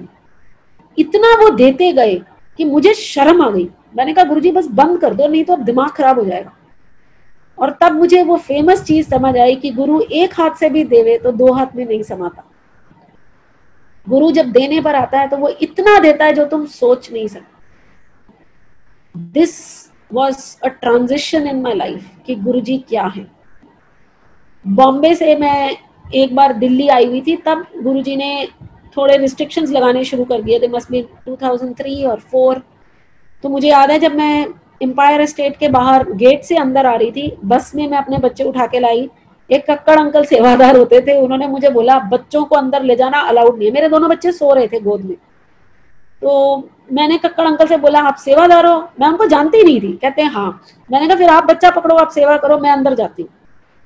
मैं ये सब नहीं कर सकता। मैंने कहा फिर अंकल रास्ता मत रोको, मैं बच्चे कहाँ छोड़ के आऊँ। I got them in with the condition कि अगर कोई भी बच्चा आवाज करेगा तो आप बाहर आ जाओगे। तो दोनों बच्चे बड़ी गहरी, गुरुजी का स्वभाव ये होता था, जब आप एम्पायर स्टेट के गेट पे पहुंचो गुरुजी बच्चे सुला देते थे। मैंने 1-2 लोगों से पूछा, उन्होंने कहा नहीं वो लोग देखते हैं, नजर लगती है, इसलिए गुरुजी सुला देते हैं। एनीवे बच्चे बड़े पीसफुली सोते थे और पूरी संगत हम अपने बच्चों के साथ अटेंड करके जाते थे। और एक दिन हुआ कि मेरा बेटा मेरी गोद में बड़ा डीप स्लीप में था, लेकिन फिर भी वो थोड़ा सा लाइटर प्लेन में हुआ। मुझे लगा कहीं कुछ वैसे चिल्लाते नहीं थे मेरे बच्चे, फिर भी मैं बाहर आ गई। इट वॉज विंटर्स, थोड़ी थोड़ी मैं बाहर आई और मंदिर का दरवाजा भेड़ा हुआ था, बंद था। जब 2 लोग बाहर से और आए तो सेवादार अंदर आए, बोलने लगे अंदर 2 लोगों के बैठने की जगह है, आप में से कोई 2 लोग अंदर आ जाओ। तो वो 2 जेंटलमैन को मैंने बोला आप लोग अंदर चले जाओ, मेरे साथ तो बच्चा है, आप जाओ, 2 की जगह आप दोनों अंदर जाओ। वो दोनों अंदर चले गए। थोड़ी देर में सेवादार फिर आए और मुझे कहने लगे गुरुजी ने बोला है कोई भी बाहर नहीं बैठेगा, जो बाहर है वो अंदर आओ। मुझसे कहने लगे आप अंदर चलो। मैं अंदर गई, हॉल पूरा फुल था। मैंने सेवादार की शक्ल देखी, तब गुरुजी ने इशारा करा और बिल्कुल अपने सिंहासन के पास बिठाया। उस दिन गुरुजी ने किसी की चुन्नी, काले रंग की चुन्नी अपने सिर पे बांधी हुई थी और मुझे मिस्टर शौरी, अरुण शौरी से इंट्रोड्यूस कराया। तो गुरुजी ने मुझे बोला आपने सत्संग सुना? तो मैं उनको बता रही थी कि उसमें मैंने ये भी बोला कि मुझे मेरे हस्बैंड के जितने कोलीग्स हैं उनकी वाइफ्स बोलती हैं तू बच्चों की माँ नहीं लगती, यू लुक सो यंग, तो तेरी शक्ल से नहीं पता चलता कि तू 2 बच्चों की माँ है। तो गुरुजी बोलते हैं शक्ल तो की, अकल तो भी नहीं है। मैं कहा हाँ जी गुरुजी। देन आई रियलाइज कि व्हाट इज ही मीनिंग। मेरे को किसने बताया बच्चे कैसे पालते हैं? और जब तुम्हारे अपने बच्चे होते हैं तुम्हारी डॉक्टरी भी बैठ जाती है। और बॉम्बे जैसी जगह में तो कोई डॉक्टर फ्री में भी नहीं बात करता, पैसे तो मेरे पास थे ही नहीं। तो बच्चे तो मैंने इसलिए पाले कि कोई पड़ोस ने कुछ बोल दिया, नौकरानियों ने कुछ बोल दिया, जिसने जो बोल दिया वैसे ही पाल दिया और बच्चे अच्छे खासे पाल। ये गुरुजी के तरीके हैं। आपको किसी चीज को दौड़ने की जरूरत नहीं है, चीज आप तक आ जाएगी। ऐसे मैंने बच्चे पाले। फिर गुरुजी ने जब मैं बेटे के टाइम में प्रेग्नेंट थी and I used to go every week, एक बार मेरे हस्बैंड भी आए हुए थे, वो पीछे कहीं बैठे थे डीजे अंकल के पास, कुछ शब्द वगैरह जहाँ से लगते थे म्यूजिक सिस्टम के छोटे मंदिर में। तो गुरुजी ने मुझसे बोला शशि आंटी घर खरीद। अब मैं ठहरी सर्विस बैकग्राउंड के फैमिली से, हमारे हिसाब से तो जब आप रिटायर होते हो तो उस पैसे से आप घर खरीदते हो, मेरे पेरेंट्स ने तो यही किया था। मैं कहा गुरुजी मेरे पास पैसे नहीं है। तो गुरुजी ने बोला तेरे घर वाले को बड़े पैसे ने, बुलाओ उनको। मैं गई, मैं बुला के लाई। गुरुजी ने हम दोनों को सामने बिठाया और मेरे से पूछते हैं 10 यदि तनख्वाह कितनी है। मेरे को कुछ आइडिया नहीं, बिल्कुल कुछ आइडिया नहीं। मैं कहा गुरुजी मुझे नहीं पता। कहते तू अद्धी घर वाली है, तू अद्धा हिसाब रखा कर। मैंने भी पलट के बोला, मैं कहा गुरुजी परमात्मा हिसाब रखे है, मैं कौन सा हिसाब रखूंगी, मेरे हिसाब से तो मैंने जवाब दे दिया। बाद में मुझे समझ आया गुरुजी क्या बोल रहे हैं, पर मैं उन वाइफ्स में से कभी भी नहीं रही हूँ जो हस्बैंड से कोई एक पलट के सवाल भी पूछूं, इंक्लूडिंग तनख्वाह, इंक्लूडिंग मनी। नहीं दिया तो नहीं दिया, लेकिन मैं नहीं पूछूंगी कहाँ गए थे, क्या करा, आई एम नॉट इंटरेस्टेड। मैं बड़ी बिंदास जिंदगी जीती हूँ। धीरे धीरे फिर मुझे रियलाइज होने लगा कि गुरुजी मेरे को इतना प्रोटेक्ट करते हैं कि मेरे साथ कुछ गलत नहीं हो सकता। उदाहरण के तौर पे एक दिन मैं बॉम्बे में प्राइवेट कॉलेज में मैं काम करती थी, आई यूज्ड टू ड्राइव। हमारी गाड़ी फिएट सिएना थी which I used to use. तो एक दिन मैं कॉलेज जा रही थी, suddenly I realize on the highway कि मेरी कार की ब्रेक्स फेल हो गई। तो when I looked at the dashboard तो आई सॉ कि उसका जो टेम्परेचर है वो H से ऊपर है। तो औरतों की क्या टेंडेंसी होती है कि हाईवे पे कहाँ खड़ी होंगी, पास ही कॉलेज है, कॉलेज तक ले जाती हूँ। तो व्हाट आई डिड वाज, जिसने मुझे ड्राइविंग सिखाई थी उसने मुझे ये बताया था कि गाड़ी हैंड ब्रेक खींचने से रुक जाती है अंडर ऑल सर्कमस्टांसेस। तो गियर्स को लोअर डाउन करते हुए मैंने गाड़ी की स्पीड रोकी, मतलब did make it in neutral. That was one of the trick which was told to me at the time of driving के लर्निंग में। So I reduced the car speed and I went into the college parking and I pulled the handbrake to stop the car. There were few friends of mine in the car. मैंने उनको बोला तुम लोग यहाँ से हट जाओ. The only thing you are not supposed to do is to open the bonnet. And people told me तेरी गाड़ी में नीचे से आग लगी हुई थी. There were flames under your car. And the only thing I did was to go and open the bonnet and a huge ball of smoke came on. लेकिन मेरे फेस पे कुछ नहीं आया. And the whole thing was fuming. और मैं बड़े उससे मतलब दिमाग नहीं चलता. मैं कार पार्क के अटेंडर को बोला ही कि जब ये स्मोक खत्म हो जाएगी ना तू बॉनेट बंद कर देना. मेरी head of the department I, she saw my car on smoke bonnet open, तो शी आस्क्ड मी शशि तूने अपनी गाड़ी का बॉनेट खुला छोड़ा है? मैं कहा हाँ मैडम, उसमें से धुआं निकल रहा था. तो शी आस्क्ड मी तेरी गाड़ी में पेट्रोल है? और मैं बड़ा बोस्ट करके हाँ हाँ टंकी फुल है. शी सेड अगर ये कार बर्स्ट कर जाती, it was a time bomb you got inside the premises of the college, कितने लोग मार देती तू. बाकियों का तो छोड़ो, तब तो मुझे याद आया कि अच्छा मैं भी मर सकती थी. ये गुरुजी. और जब मैंने मैकेनिक बुलाया वो मुझसे कहता है मैं नहीं मानता इस गाड़ी में आग लगी क्योंकि गाड़ी में कोई नुकसान नहीं है. मैंने कहा 50 लोगों ने देखा है, तू उनसे मतलब मैं क्या बोलूं तेरे को. कहता है इसकी तो वायर भी नहीं मेल्ट करी है. फिर वो गाड़ी लेके गया. 15 दिन के बाद मुझसे कहता है इसका कूलेंट का पंप फेल हो गया था, तो coolant was not circulated. But I don't believe कि गाड़ी आग में गई. एक दिन किचन में मैं खाना बना रही थी, प्रेशर कुकर फट गया और फिर भी मेरे को कुछ नहीं हुआ. This is Guruji. मौत टालते टालते. The worst scenario happened in 2014. Before I come to that, 99 2000 की बात है, नहीं 2009 में, हाँ इट वाज 2009 जुलाई एंड. मेरे मदर इन लॉ यूएस से वापस आए and she called me and we were talking about Guruji. तो मैंने उनको बताया, मैंने कहा उस दिन मैं ऐसी लेटी हुई थी और गुरुजी का कैलेंडर टंगा हुआ था, वो जो रघुराई जी का बड़ा सा कैलेंडर है. I was staring at that calendar when Guruji told me Shashi aunty उठ लंगर बना. और मैंने फट से गुरुजी से पूछा गुरुजी संगत कितने है? तो गुरुजी कुछ नहीं बोले, वो फोटो में वापस अपने स्वरूप में चले गए. तो मेरे को समझ नहीं आया. लेकिन शाम तक अरविंद के colleague who are also Guruji's Bhagat, they told me they want to come over because they are very depressed and they want to do some satsang with me. मेरे को तो समझ आ गई कि गुरुजी ने संगत भेज दी है. तो मैंने सब, मेरा हस्बैंड कहने लगा मैं बाहर से खाना ले आता हूँ. मैंने कहा नहीं, मैंने उसको कुछ नहीं बताया कि गुरुजी ने दर्शन दिए हैं. मैंने सब्जी बनाई, दाल बनाई और चपाती बनाई, क्योंकि गुरुजी का लंगर तो हमेशा सिंपल, कोई ज्यादा पकवान नहीं. तो when they came and we served चाय प्रसाद, then they told me कि हम हर बार तेरे घर से खाना खा के जाते हैं, इस बार नहीं खाएंगे. Then I came out. मैंने कहा गुरुजी ने दर्शन दिए हैं, आप संगत हो. The only thing is कि मैंने चपातियां बना के रखी हैं. Let us be honest, मैंने गिन के नहीं बनाई है और हम गिन के नहीं खाएंगे. जिसने जितनी खानी है वो कैसरोल से चपाती निकालेगा. And we will see. अगर ये लंगर है ये खत्म नहीं होगा. और exactly the same thing happened. Nobody knows how many they ate, but there was still one chapati left. तो मैंने अपनी मदर इन लॉ को ये नरेट किया, मम्मी ऐसे ऐसे हो गया, तो शी टोल्ड मी तेरे को समझ नहीं आ रहा, Guruji is telling you to start the sangat in Bombay. मेरे को लगा ले मेरी मदर इन लॉ को बड़ा शौक है मेरे से रोटियां बनवाने का। मैं कहा नहीं गुरुजी कुछ और इशारा दो, क्योंकि ये बहुत बड़ी जिम्मेदारी है। गुरुजी की महासमाधि के बाद तो मैं कभी गई नहीं दिल्ली, मुझे पता ही नहीं है कि संगत कैसे होती है। और गुरुजी के टाइम में जब लंगर खाया तो वो याद ही नहीं आ रहा कि क्या खाया, कभी याद ही नहीं आ रहा मेरे को। मैं कहा नहीं गुरुजी ये तो मदर इन लॉ अपना कुछ पॉलिटिक्स खेल रही है, नहीं कुछ और संगत का इशारा दो, क्योंकि हम ही गुरुजी से बोलते हैं ना प्रूफ दो, ये तो हमारी आदत है। और सोचो बहुत पुरानी संगत, एक Sethi uncle, Gopal Sethi uncle, suddenly ही कॉल्ड मी। मैंने कहा अंकल आपने क्यों कॉल किया है? कहते मेरा फोन खो गया था, पुराना फोन मिल गया, उसमें तेरा नंबर मिला। तो मैंने उनसे बोला अच्छा इसका मीनिंग बताओ, ऐसे ऐसे हुआ। देन ही आल्सो इंटरप्रेटेड कि गुरुजी ने तेरे को बोला है कि बॉम्बे की संगत शुरू कर, माया की नगरी है, किसी को नहीं मिली, तेरे को मिली है। अब मेरे तो हाथ पैर भूल गए कि ये संगत कैसे करते हैं। तो मैंने कड़ा प्रसाद कैसे बनाते हैं, मैंने तो सिर्फ खाया, मैंने बनाने की तो कभी सोची नहीं। फिर मैं गई नीचे मोहल्ले में, क्योंकि हम फ्लैट्स में रहते थे, मैंने नीचे पूछा, तो जैसे वो काफी सारे गुरुद्वारे के लोग थे, नहीं हम आके बना देंगे, हम आके बना देंगे। तो मैंने कहा अच्छा ठीक है। उस दिन जिस दिन 15 अगस्त की हमने रखी, क्योंकि छुट्टी होती है, 15 अगस्त को 2009 को मैंने सबसे पहली संगत की। उस दिन जब सुबह से डिसाइड हुआ कि सब लोग आएंगे, कोई चपातियों में हेल्प कराएगा, कोई कड़ा प्रसाद में, मेरे को तो कुछ आइडिया ही नहीं था। और इतनी बारिश हुई कि नेक्स्ट बिल्डिंग से लोग नहीं आ पाए, लिफ्ट के लॉफ्ट में, शाफ्ट में पानी भर गया। मुझे तब समझ आया कि गुरुजी ने बोला शशि आंटी लंगर बना, क्योंकि मेरे को ये भेद नहीं पता था कि लंगर हर किसी के हाथ से नहीं बनता, लंगर भी गुरुजी की आज्ञा से सेवा लगती है। फिर मेरे को लगा अब तो दिन निकल जाएगा, लंगर बनेगा नहीं। मैंने धीरे धीरे जो भी कुछ अपना बनाया, और 1 बजे जब सारा लंगर बन गया एक्सेप्ट चपातियां, तब लोग पहुंचे। जो भी मुझे समझ आया सुनकर मैंने कड़ा प्रसाद बनाया, और मैं सारा दिन गुरुजी लंगर का टेस्ट ठीक कर देना, क्योंकि लंगर आप चख नहीं सकते, गुरुजी आप ठीक कर देना, बदनामी आपकी है, मुझे क्या पता, आप ही बताओ। फिर चपातियां बनी, शाम को संगत हुई, and langar was as usual very tasty.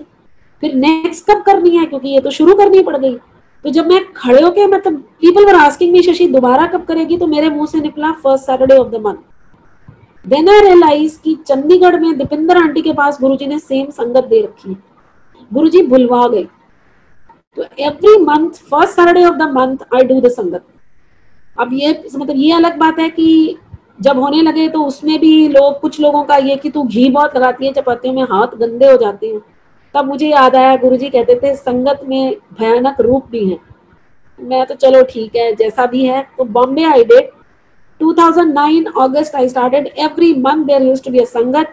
2009 के एंड में मेरे को नौकरी में बड़ी तंगियां हो रही थी। I was working for a private medical college.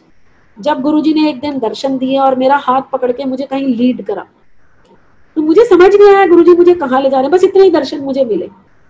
And 2010 January 2010 I got selected for assistant professor in JIPMER. ये एम्स और पीजीआई के टक्कर का हॉस्पिटल है साउथ ऑफ इंडिया में। अनबिलीवेबल थिंग, जब मेरी इंटरव्यू हुई थी तो मेरे आगे और मेरे पीछे 2 इंटरनल रोल नंबर्स थे। We were 18 candidates. 18 कैंडिडेट्स में कितनी पॉसिबिलिटी है कि 3 कंसेक्यूटिव कैंडिडेट सिलेक्ट होंगे। And this is how Guruji change the result.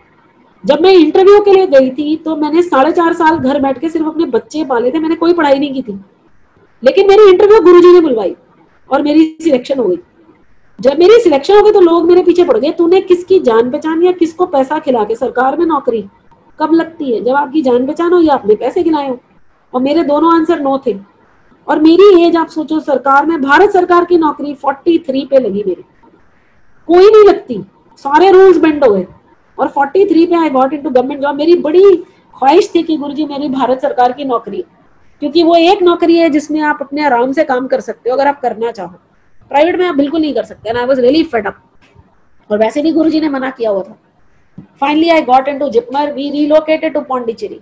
अब जब मैं यहाँ पर आई तो मैंने गुरुजी से मन ही मन बोला, मैंने कहा गुरुजी अब तो संगत नहीं होगी, साउथ इंडियंस के बीच में चावल खाने वाले, गुरुजी की संगत में तो चावल चलता नहीं है। मैं कहा गुरुजी यहाँ तो नहीं होगी। तो गुरुजी ने फिर दर्शन दिए और गुरुजी मुस्कुराए और मुझसे कहने लगे नहीं नहीं लोका नु मेरे बारे में दसी। तो मैंने कहीं गुरुजी को बोला, मैंने कहा गुरुजी मेरा मन नहीं करता। तो गुरुजी ने मेरे पीठ पे मुक्का मारा, कहते हैं मन की चची, और गुरुजी अंतर्धान हो गए। But surprisingly when I started here, यहाँ भी संगत हो गई और काफी लोग आते थे। जबकि South Indians are very particular, अगर ये लोग कुछ चढ़ाते नहीं है तो ये खाते नहीं है। बड़ा मुश्किल हुआ मुझे ये बताना कि यहाँ चढ़ा नहीं सकते आप, क्योंकि गुरुजी की बरकत होने लगी। आप सोचो मेरे घर का अन्न नहीं खत्म होता। मैं लंगर बनाती थी, मेरे को लगता था कल सुबह जाके राशन लेकर आऊंगी, तो रात में गुरुजी बोतलें भर देते थे। मेरा gas cylinder with langar with regular 4 family members की कुकिंग 6-6 महीने चलता है। मेरा सिलेंडर खत्म ही नहीं होता। 6 महीने बाद मैं गुरुजी को बोल रही होती हूँ, गुरुजी सिलेंडर खत्म करो, नाम कट जाएगा गैस एजेंसी से। 2 AC लगाए हैं, मेरा इलेक्ट्रिसिटी बिल इतना कम आता है कि नेबर्स मुझसे लड़ने लगे, तुम्हारे इसमें क्या हो रहा है। मैं आपको सिर्फ ये बता रही हूँ, सतयुग में सुनते थे कि बरकत होती है, लेकिन मैं तो आज भी देखती हूँ। और मजाल है कि एक पैसा यहाँ आ जाए, क्योंकि मुझे भी ये पता है कि ये बरकत तब तक है जब तक कुछ चढ़े नहीं।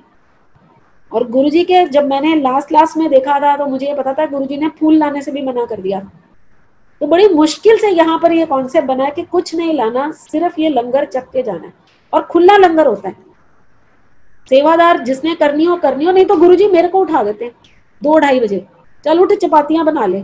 और ड्यूटी नहीं मिस करनी होती। 8 बजे I am at my work, 1 बजे क्योंकि हाफ डे होता है, 1 बजे मैं हॉस्पिटल से आती हूँ, फिर मैं बचा हुआ लंगर बनाती हूँ और शाम को संगत होती है।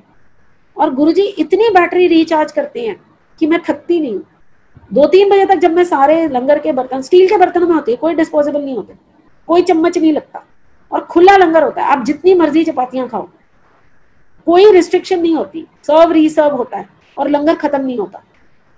अब ये लोगों को, और उनको म्यूजिक बड़ा अच्छा लगता है, वो सिर्फ शब्द सुनते हैं चाहे समझ नहीं आए, बट दे हैव हैप्पीनेस।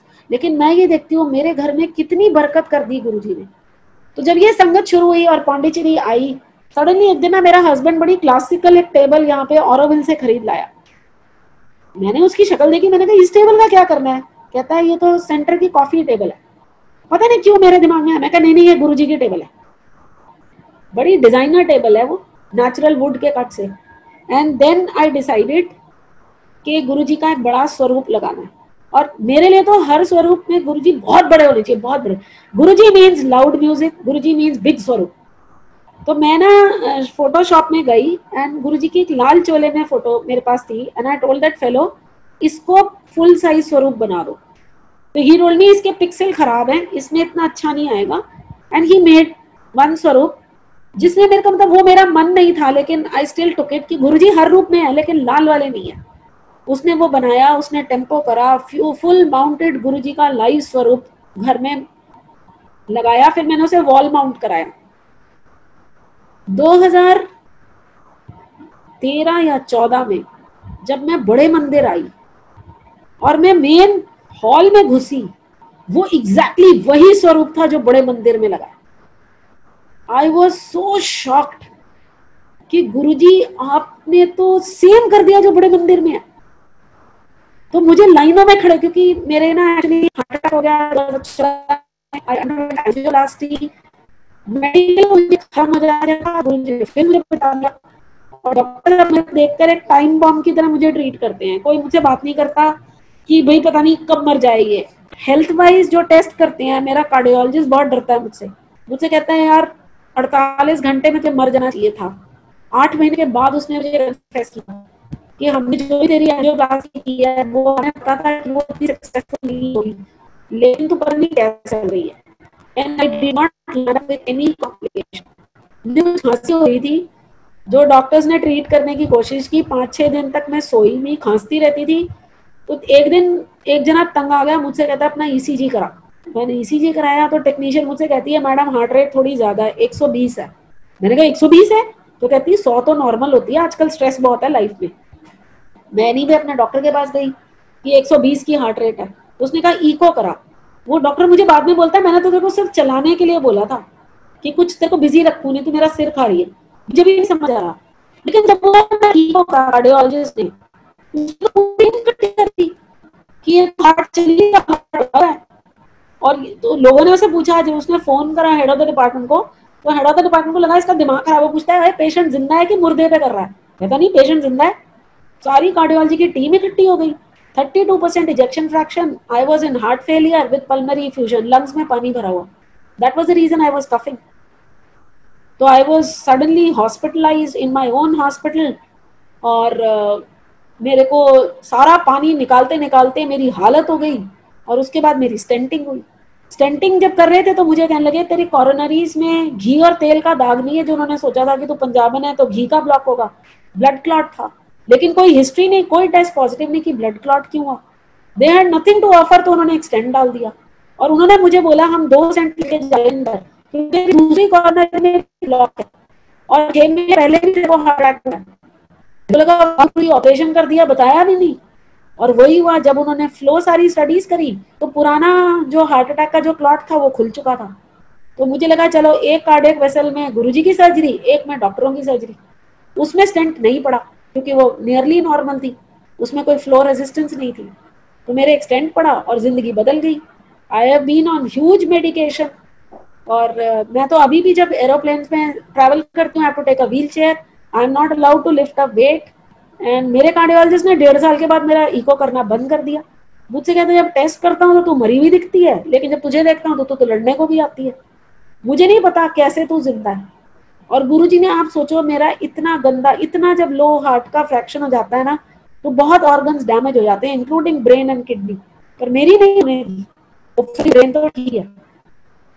और गुरुजी ने जब मैं चलती हूँ या मतलब मुझसे अभी थोड़ी मेरी लिमिटेशन है, मैं स्लोप नहीं चढ़ सकती, मेरी सांस फूल जाती है, मैं नीचे से अपने आप को गैदर नहीं कर पाती हूँ, अगर मैं स्क्वाट करके बैठ जाऊँ मुझे पकड़ के उठाना पड़ता है। There are certain limitations, but otherwise मेरी लाइफ बहुत अच्छी है, मेरी हेल्थ बहुत अच्छी है। जब मेरी ये हार्ट फेलियर हुआ था तो मेरी ब्लड शुगर 500 से ज्यादा और HbA1c 17 था। इतनी मैसिव डायबिटीज मुझे हुई थी। लेकिन एक बार गुरुजी ने मुझे कहा था, मैंने तेरे को इतना ब्लेस करा, तेरे को कोई बीपी शुगर नहीं है। मेरे को इंसुलिन के इंजेक्शंस लगने लग गए। और कोई भी आदमी जिंदगी में टाइप 2 डायबिटीज में अगर इंसुलिन थेरेपी पे चला जाता है वो मर जाता है, लेकिन इंसुलिन नहीं छूटती। 10 महीने मेरे को इंसुलिन इंजेक्शंस लगे, पर मेरे डॉक्टर्स कन्विंस थे कि तू इतनी बेकार डायबिटिक नहीं है।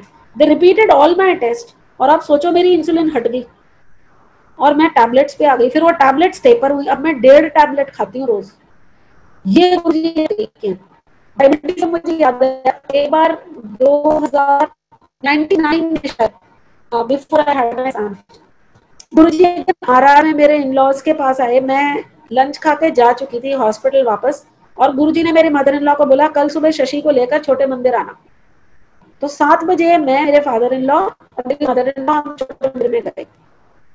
मुझे गुरुजी का कमरा बड़ा लाविश कमरा है, गुरुजी तो बड़ी लाविशली रहते हैं। उस दिन पहली बार जब मैं उस कमरे में गई तो मैंने देखा गुरुजी तो एक सोफे पे, वो अजीब सा सोफा, वो लाविश बेड पे नहीं थे, वो एक सोफा सा था जिसपे गुरुजी चादर ओढ़ के लेटे हुए थे। तो जैसे ही हम लोग अंदर गए गुरुजी उठे, हम लोग नीचे बैठे, और एक और कोई आर्मी के डॉक्टर आए। तो गुरुजी ने सेवादार को बोला चाय पिला दो। चाय प्रसाद आया, और गुरुजी ने उस डॉक्टर को बोला कि वो मेरे को इंसुलिन लगा दो। पहली बार मैंने गुरुजी से देखी, और सूखी लकड़ी थी। मैं इतना रोई कि गुरुजी आप तो, मतलब मेरे को ऐसा, आप इतने और आप सबके हो इतना नहीं है, चुनी के नीचे कुछ नहीं चलता। गुरुजी कहते हैं कोई आसानी फ्री नहीं है, ये सब यहाँ तो बाद में, लेकिन मुझे देखा मैं कुछ नहीं बोले, सिर्फ चाय प्रसाद पिलाया और वापस भेज दिया। वो इंसुलिन जब मुझे लगनी शुरू हुई, then I realize how painful it is. और मुझे शर्म भी आती थी, गुरुजी आप अपने पे मत लो, लेकिन मुझसे भी नहीं होती। दिन में 4 इंसुलिन इंजेक्शन, और गुरुजी ने हटा दिए। गुरुजी ने एक दिन जब पंचकुला आए हुए थे दोपहर को, मैं बर्तन धोकर जा रही थी, मेरे हाथ में दर्द हो रही थी, काफी बर्तन घसे थे मैंने, पता नहीं मेरे को हो जाती थी, तो उस दिन मेरी दर्द हो रही थी और मैं पैरासिटामोल खाने जा रही कमरे में। जब मैं हस्बैंड के गुरुजी ला, गुरुजी एक कमरे में थे बेडरूम में, एंड जैसे ही मैं अंदर आई गुरुजी ने मेरे को अपना हाथ दिया, मुझसे कहते चल हाथ दबा। मैं रो पड़ी, मेरे हाथ में इतनी दर्द हो रही थी। मैं कहा गुरुजी मैं नहीं कर सकती। गुरुजी ने कहा नहीं नहीं दबा तू। मैं कहा क्या हो गया? मैंने कहा गुरुजी हाथ में बड़ी दर्द हो रही है। गुरुजी ने मेरा हाथ पकड़ा और कहते कहाँ दर्द हो रही है, और दर्द चली गई। हम तो नॉलेज, हमारा दिमाग 10 साल के बाद मैं एक शब्द सुन रही थी जिसमें व्याख्या में था कि अव्वल तो गुरु हाथ नहीं पकड़ता, जे गुरु हाथ फड़ लेवे तो कितने कुल और कितनी पीढ़ियां निपटा देता है। और हम सोच रहे गुरुजी ने हाथ पकड़ा, दर्द चली गई। तो गुरुजी के गुण में तो चाहे वो बोलते एक मजाक की तरह थे, लेकिन उसको समझ आना, उसको कभी अपने आपको समझ आना भी उनकी देन है, और सालों साल बाद अगर होएगी तो समझ आएगा। मेरे साथ ऐसे बहुत इंसिडेंट्स हुए। एक दिन गुरुजी, मैं तब तो 7 दिन लगती थी छोटे मंदिर में संगत, गुरुजी मुझे कहते हैं, सास की दुखी सौरियां दी प्यारी शशि आंटी हमारी।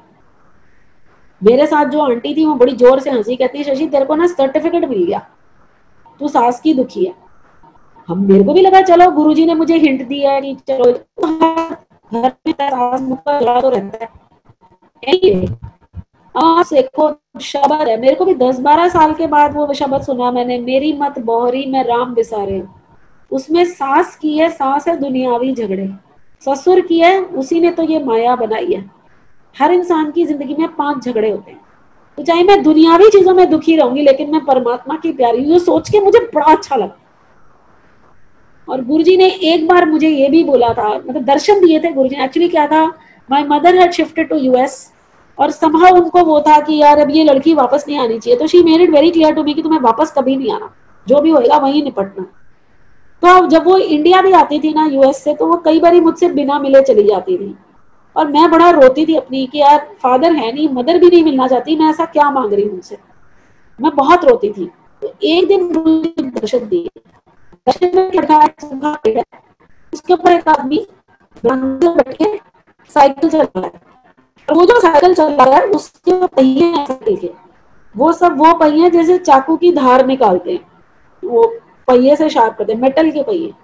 और जब वो साइकिल चला रहा है तो वो जो पेड़ की सूखी डंडियां हैं वो कट कट के गिर रही हैं, और जो इंसान साइकिल चला रहा है वो गुरुजी।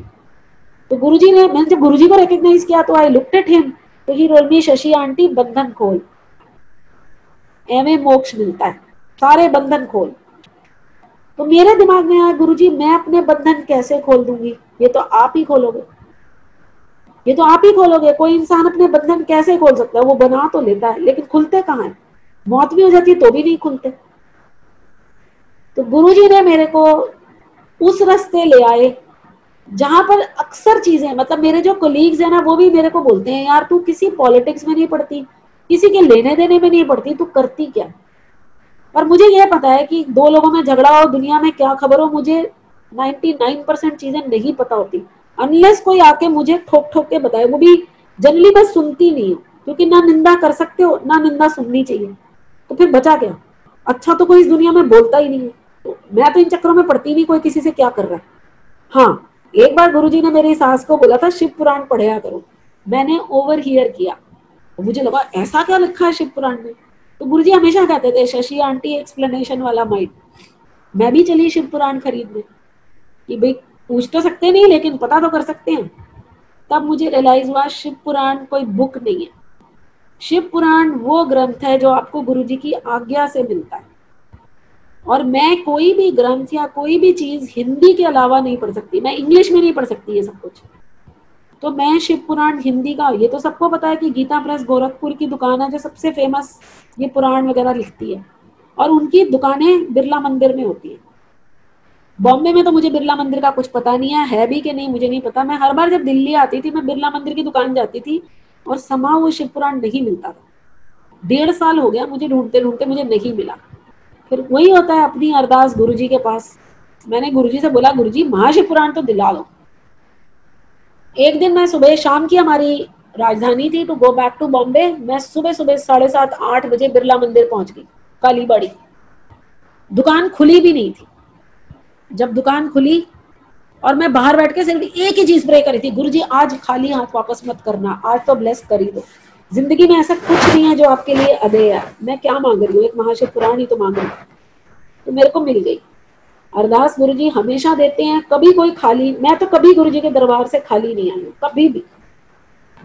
महाशिव पुराण मिल गई, हम राजधानी में चढ़ के वापस आए। 2 बच्चे, सामान और महाशिव पुराण पैक सेपरेटली।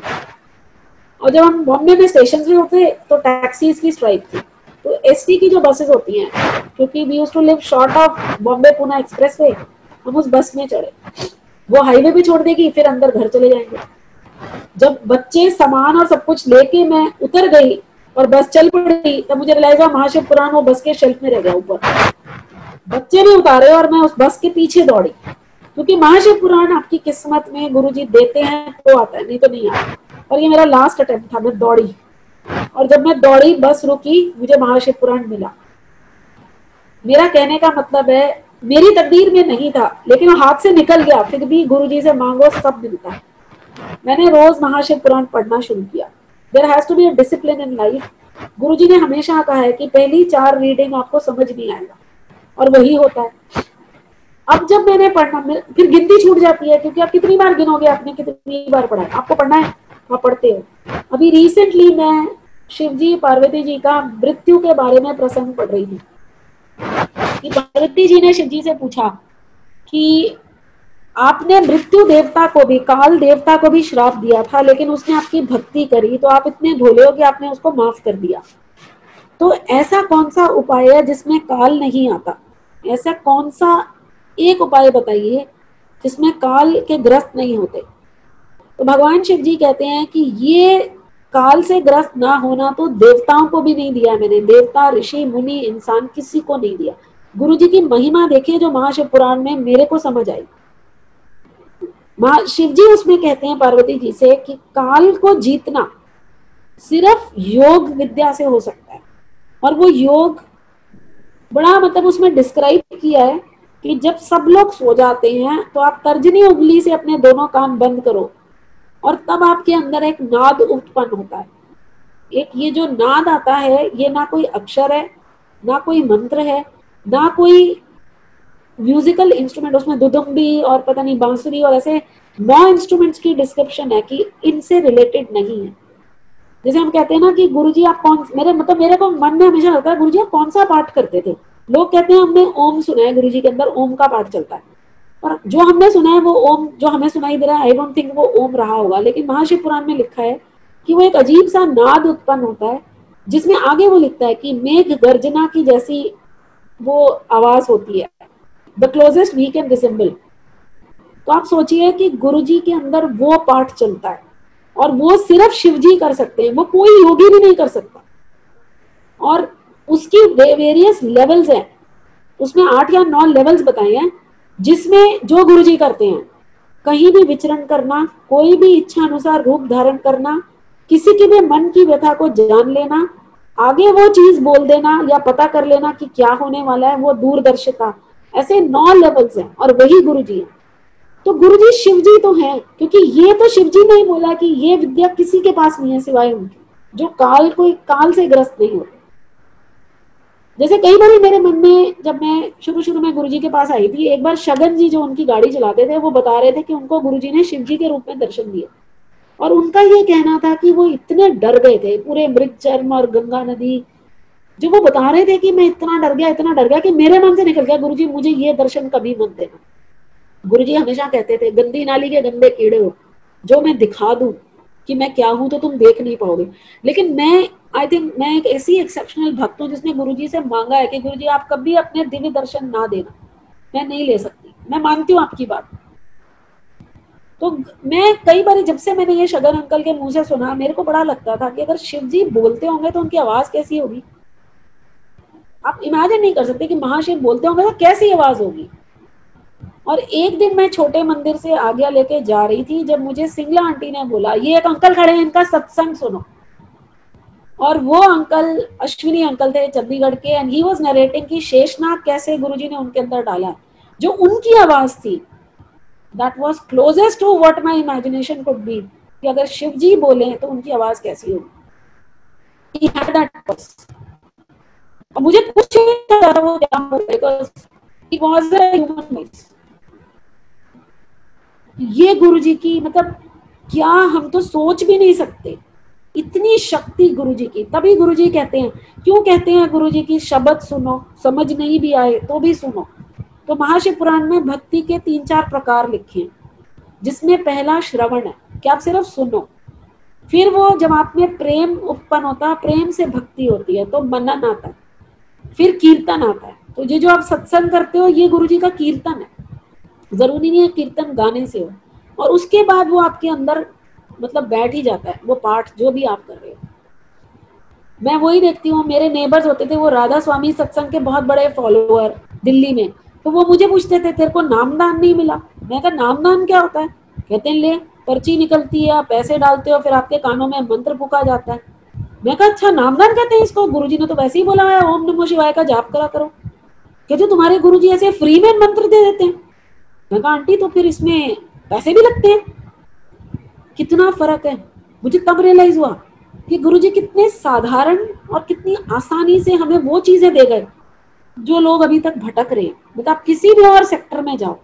मैं बड़े व्रत रखती थी क्योंकि पहले ही मेरी मेडिकल एडमिशन महाशिवरात्रि के व्रत के बाद हुई थी, तब से मैं शिव जी का बड़ा व्रत रखती थी हर मंडे। फिर एक बार शिरडी साईं बाबा के टेम्पल में मेरा बेटा खो गया 1.5 साल का भीड़ में, और खो के वापस मिला। उस 40 मिनट में कितनी बार मर गई मुझे नहीं पता। तो मैं साईं बाबा का हर थर्सडे रखती थी, तो Monday Thursday I to fast. एक दिन जलंधर मंदिर में गुरुजी लंगर चखा रहे थे दोपहर का। गुरुजी ने मेरे को बोला इधर बैठ, इधर चपातियां दे रहे थे मेरे को, कहते हैं इधर बैठ इधर लंगर खा। वो मंडे था। तो मैंने गुरुजी से बोला गुरुजी मेरे तो व्रत हैं। तो गुरुजी ने मुझे तब कहा मैंने जितने करने सी ना पूरे हो गए, उन खुले किया कर। और मेरे मन में कोई डाउट नहीं आया, गुरुजी ऐसा जिसको देते हैं ना मन बिल्कुल साफ कर देते हैं। मैंने व्रत तोड़ दिया, मैंने लंगर खाया। और उसके बाद जब मेरा हार्ट अटैक हुआ, मेरे से कोई व्रत नहीं होता, कोई व्रत नहीं होता। और जब भी मैं करवा चौथ करती थी, मैं हमेशा गुरुजी से गुरुजी साउथ में मैं करवा चौथ कर रही हूँ, इतनी तीख गर्मी होती है, इतनी ह्यूमिडिटी होती है अक्टूबर नवंबर में, क्योंकि यहाँ तो सर्दी तो कोई पड़ती ही नहीं, प्यास कितनी लगती है, पर आप करवा देना। और गुरुजी करवाते थे। मैंने कभी भी करवा चौथ का व्रत पानी से कभी नहीं खोला जब तक चंद्रमा का अर्घ नहीं दे दिया। लेकिन 2014 के बाद मैंने कोई व्रत नहीं करा, कोई व्रत नहीं करा। मैं मतलब क्योंकि अब मैं डायबिटिक हूँ, I am on therapy, time से खाओ टाइम से दवाइयां खाओ, मैं कुछ नहीं मिस करती। गुरुजी की बात सही है। इतनी साधारणता से गुरुजी ने एक बार मुझे दर्शन दिए, पता नहीं 1000-1500 कैंडल्स जलाने को बोला।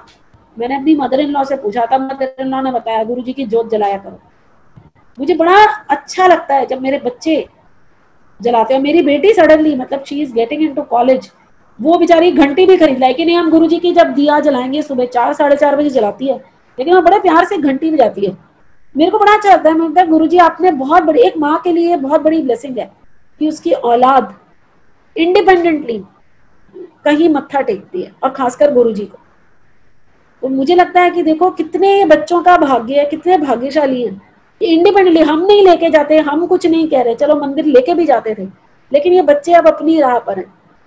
अभी इतना लॉकडाउन हुआ, इतना कोरोना वायरस हुआ, मेरी बेटी का 12th का बोर्ड रुक गया, उसका एक हिंदी का पेपर रह गया था जो पोस्टपोन हो गया। अब वो हम उसको छेड़ते थे कि यार तू 12वीं पास नहीं है क्योंकि तेरा तो 12th का बोर्ड नहीं खत्म हुआ। और आप सोचिए बीच में गुरुजी ने उसकी कॉलेज एडमिशन करा दी। She wants to be a lawyer, और उसकी ऑनलाइन इंटरव्यू हुई, उसकी इंटरव्यू में सिलेक्शन हो गई। She started with online college. तो मैं और मेरा बेटा उसका इतना मजाक उड़ाते, मैं 12वीं पास हुई नहीं और कॉलेज करा दिया। लेकिन मैं देख रही थी एज अ मदर, मेरे को कोई टेंशन नहीं है, मेरा बेटा मेडिसिन कर रहा है, मेरी बेटी लॉ कर रही है। करते करते वो जून में आके मुझसे बोलती है कि मैं ना हिंदी भूल गई। साउथ में रहते हो, हिंदी का इतना इन्फ्लुएंस है नहीं, चाहे आप घर में बोलते हो। कहती मैं ह और थ में कंफ्यूज हो जाती हूँ। मुझे लगा 12वीं की हिंदी दे रही है, अब ह और थ पढ़ाऊंगी मैं तेरे को।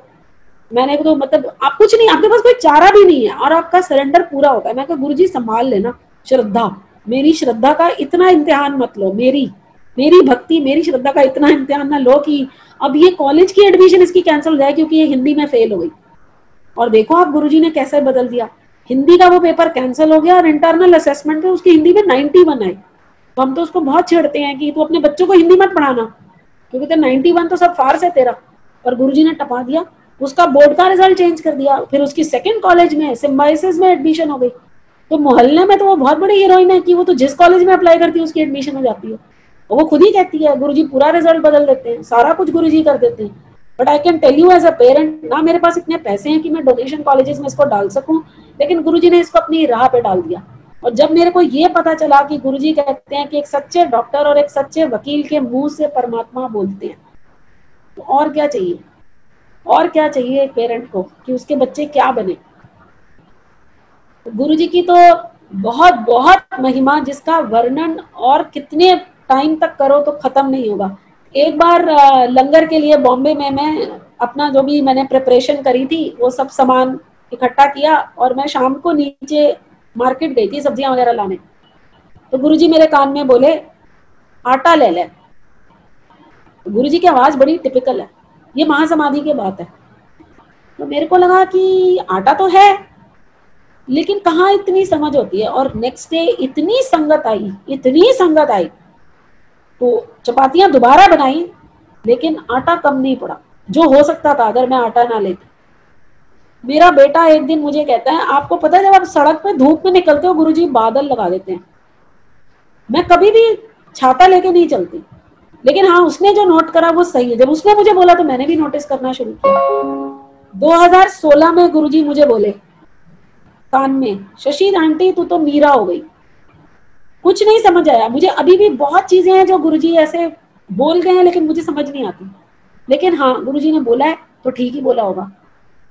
पर जिंदगी की पूरी वो जो गुरुजी कहते हैं ना कि अपने जिंदगी की लगाम मुझे दे दो और फिर नजारे देखो। हाँ एक बार अभी रिसेंटली हुआ था, मैं 2018 में बड़े मंदिर आई थी। एक्चुअली मैं बताती हूँ क्या हुआ था। मैं दिल्ली आ रही थी कोई ऑफिशियल असाइनमेंट पे जहाँ पे मेरे को द्वारका रहना था।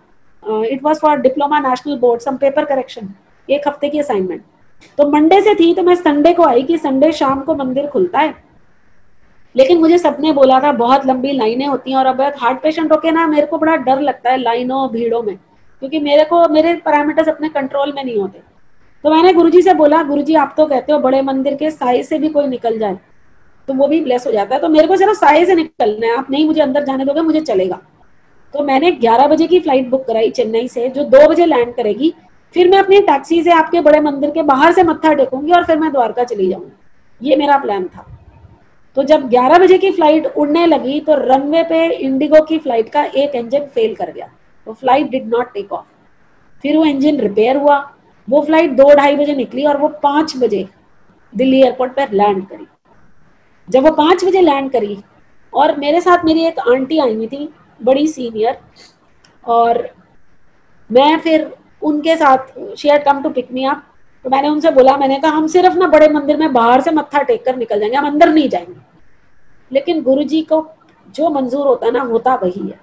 मेरी कोई जान पहचान नहीं, मुझे लोगों ने बोला यार तुम इधर उधर फोन कर दो, इधर कर दो, तुम्हें बाईपास करा देंगे। तो मेरे को लगा यार जब गुरुजी हैं मैं किससे मांगू और क्या बोलूं, मेरे को कोई वीआईपी ट्रीटमेंट नहीं चाहिए।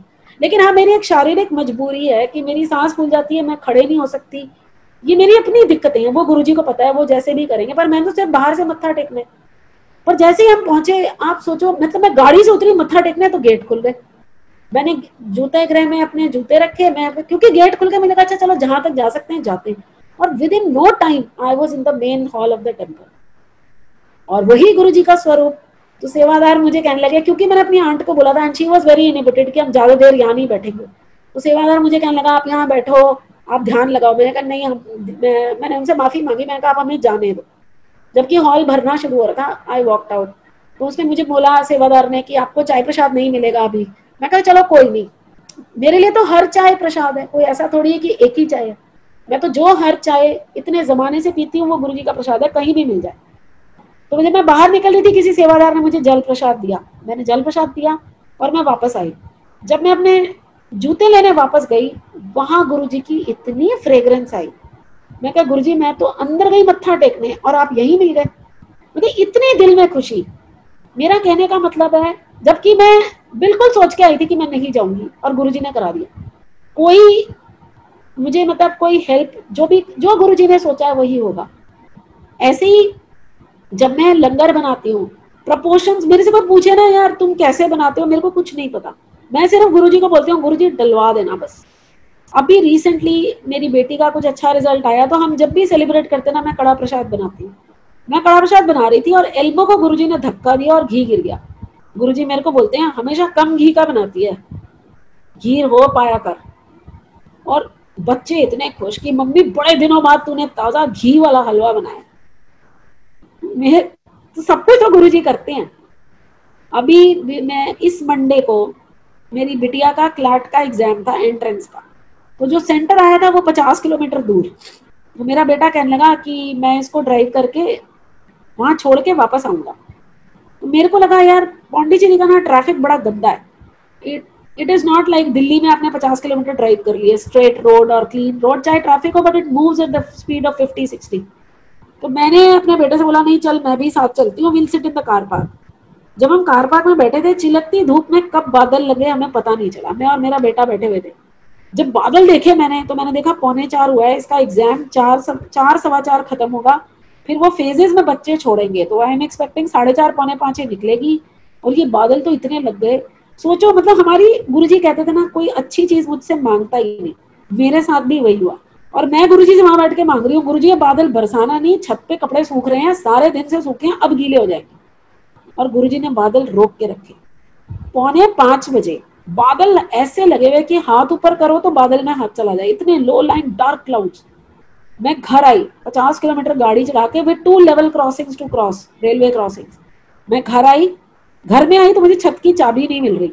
Then I took a chance कि मेड ने खुला छोड़ा होगा, एंड लो बिहोल्ड उसने खुला छोड़ा हुआ था। मैंने कपड़े उठाए और ऐसी बारिश हुई कि मुझे इतनी शर्म आई कि आज मैंने परमात्मा मांगे होते तो गुरुजी ने वो भी दे देने थे। मैंने तो यही मांगे कि कपड़े गीले नहीं होने चाहिए। सोच हमारी खराब है, सोच हमारी छोटी है। गुरुजी में कोई कमी नहीं, कोई ऐसी चीज नहीं जो उनके लिए अदेय हो। अगर नहीं दी तो हित वाली नहीं होगी, शायद इसीलिए नहीं दी, पर कभी ऐसा नहीं हुआ। या तो वो मति उन्होंने ऐसी दी कि आपको जरूरत नहीं पड़ती। Everything is taken care of. This is the, if it really describes the power of Guruji. There are, आपका जिंदगी में कोई ऐसा सांस नहीं है जो उनकी आज्ञा के बिना आ रहा हो। ये चीज जिस दिन समझ आ जाए ना, आपकी जिंदगी इतनी बढ़िया। जो गुरुजी कहते हैं ना, ऐश करया करो, ब्लेसिंग्स ऑलवेज, कल्याण कीता, वो एक्चुअली में ट्रू है। हम इतने परमात्मा को ढूंढते हैं तो नहीं मिलते, क्योंकि कमी हमें होती है, परमात्मा में कभी कमी नहीं होती। और गुरुजी जो इतनी आसानी से मिलते हैं, आज भी मिलते हैं, इसलिए समाओ मैं इस चीज में यकीन नहीं करती कि गुरुजी गए, गुरुजी आए थे, ऐसा कुछ नहीं। गुरुजी हैं, वाकई हैं, और सबके साथ हैं, सब कुछ करते हैं। ये हमारी ईगो होती है जो रोकती है कि नहीं नहीं ऐसा नहीं हो सकता, गुरुजी सुनते नहीं। ऐसा कभी नहीं हुआ। मैं अपने एक्सपीरियंसेस से बता रही हूँ कि एक ख्याल भी जो मेरे मन में आया, गुरुजी ने मुझे बोल के सुनाया। बॉम्बे में जो मेरे दिमाग में आया, वो गुरुजी ने मुझे दिल्ली में सुनाया। और ये सिर्फ मेरे मन में था, मैंने तो अपने हस्बैंड को भी नहीं बोला, वो चीजें गुरुजी ने सुनाई है। गुरुजी तो मतलब ब्रह्मांड भी एक छोटा वर्ड है। क्या है गुरुजी, वो तो वही जाने, हम देख नहीं सकते। गंदी नाली के गंदे कीड़े। I think now I can stop. Is that so?